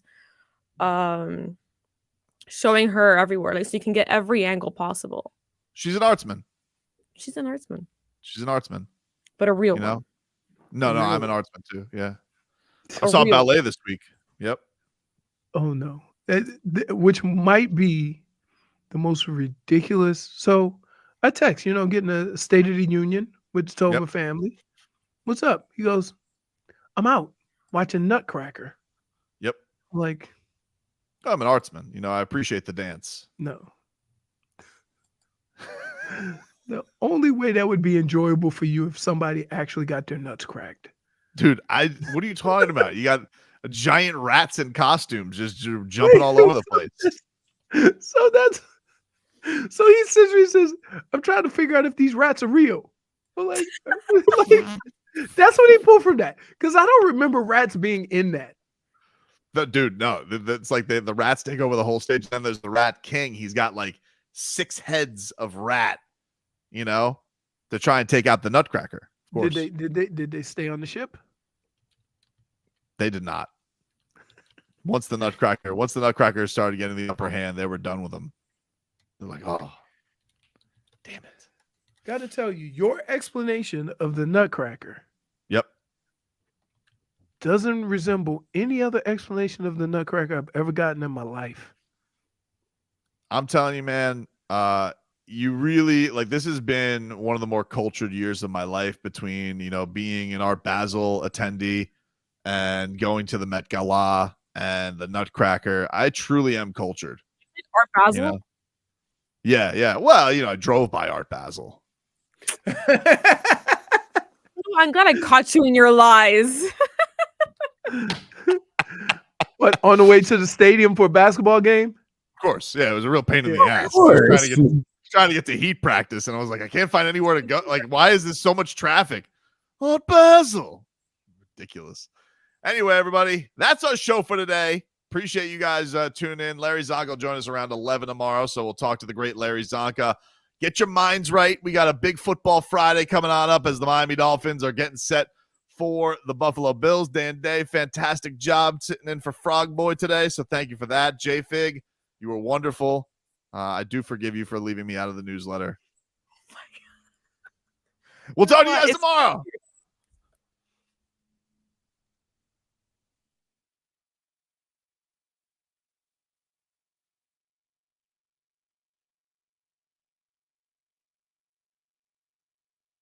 He's so much better working with Mike Breen than it is James Harden. Look, I'm not going to throw any other players under the bus because I have played with and I have coached some talented players.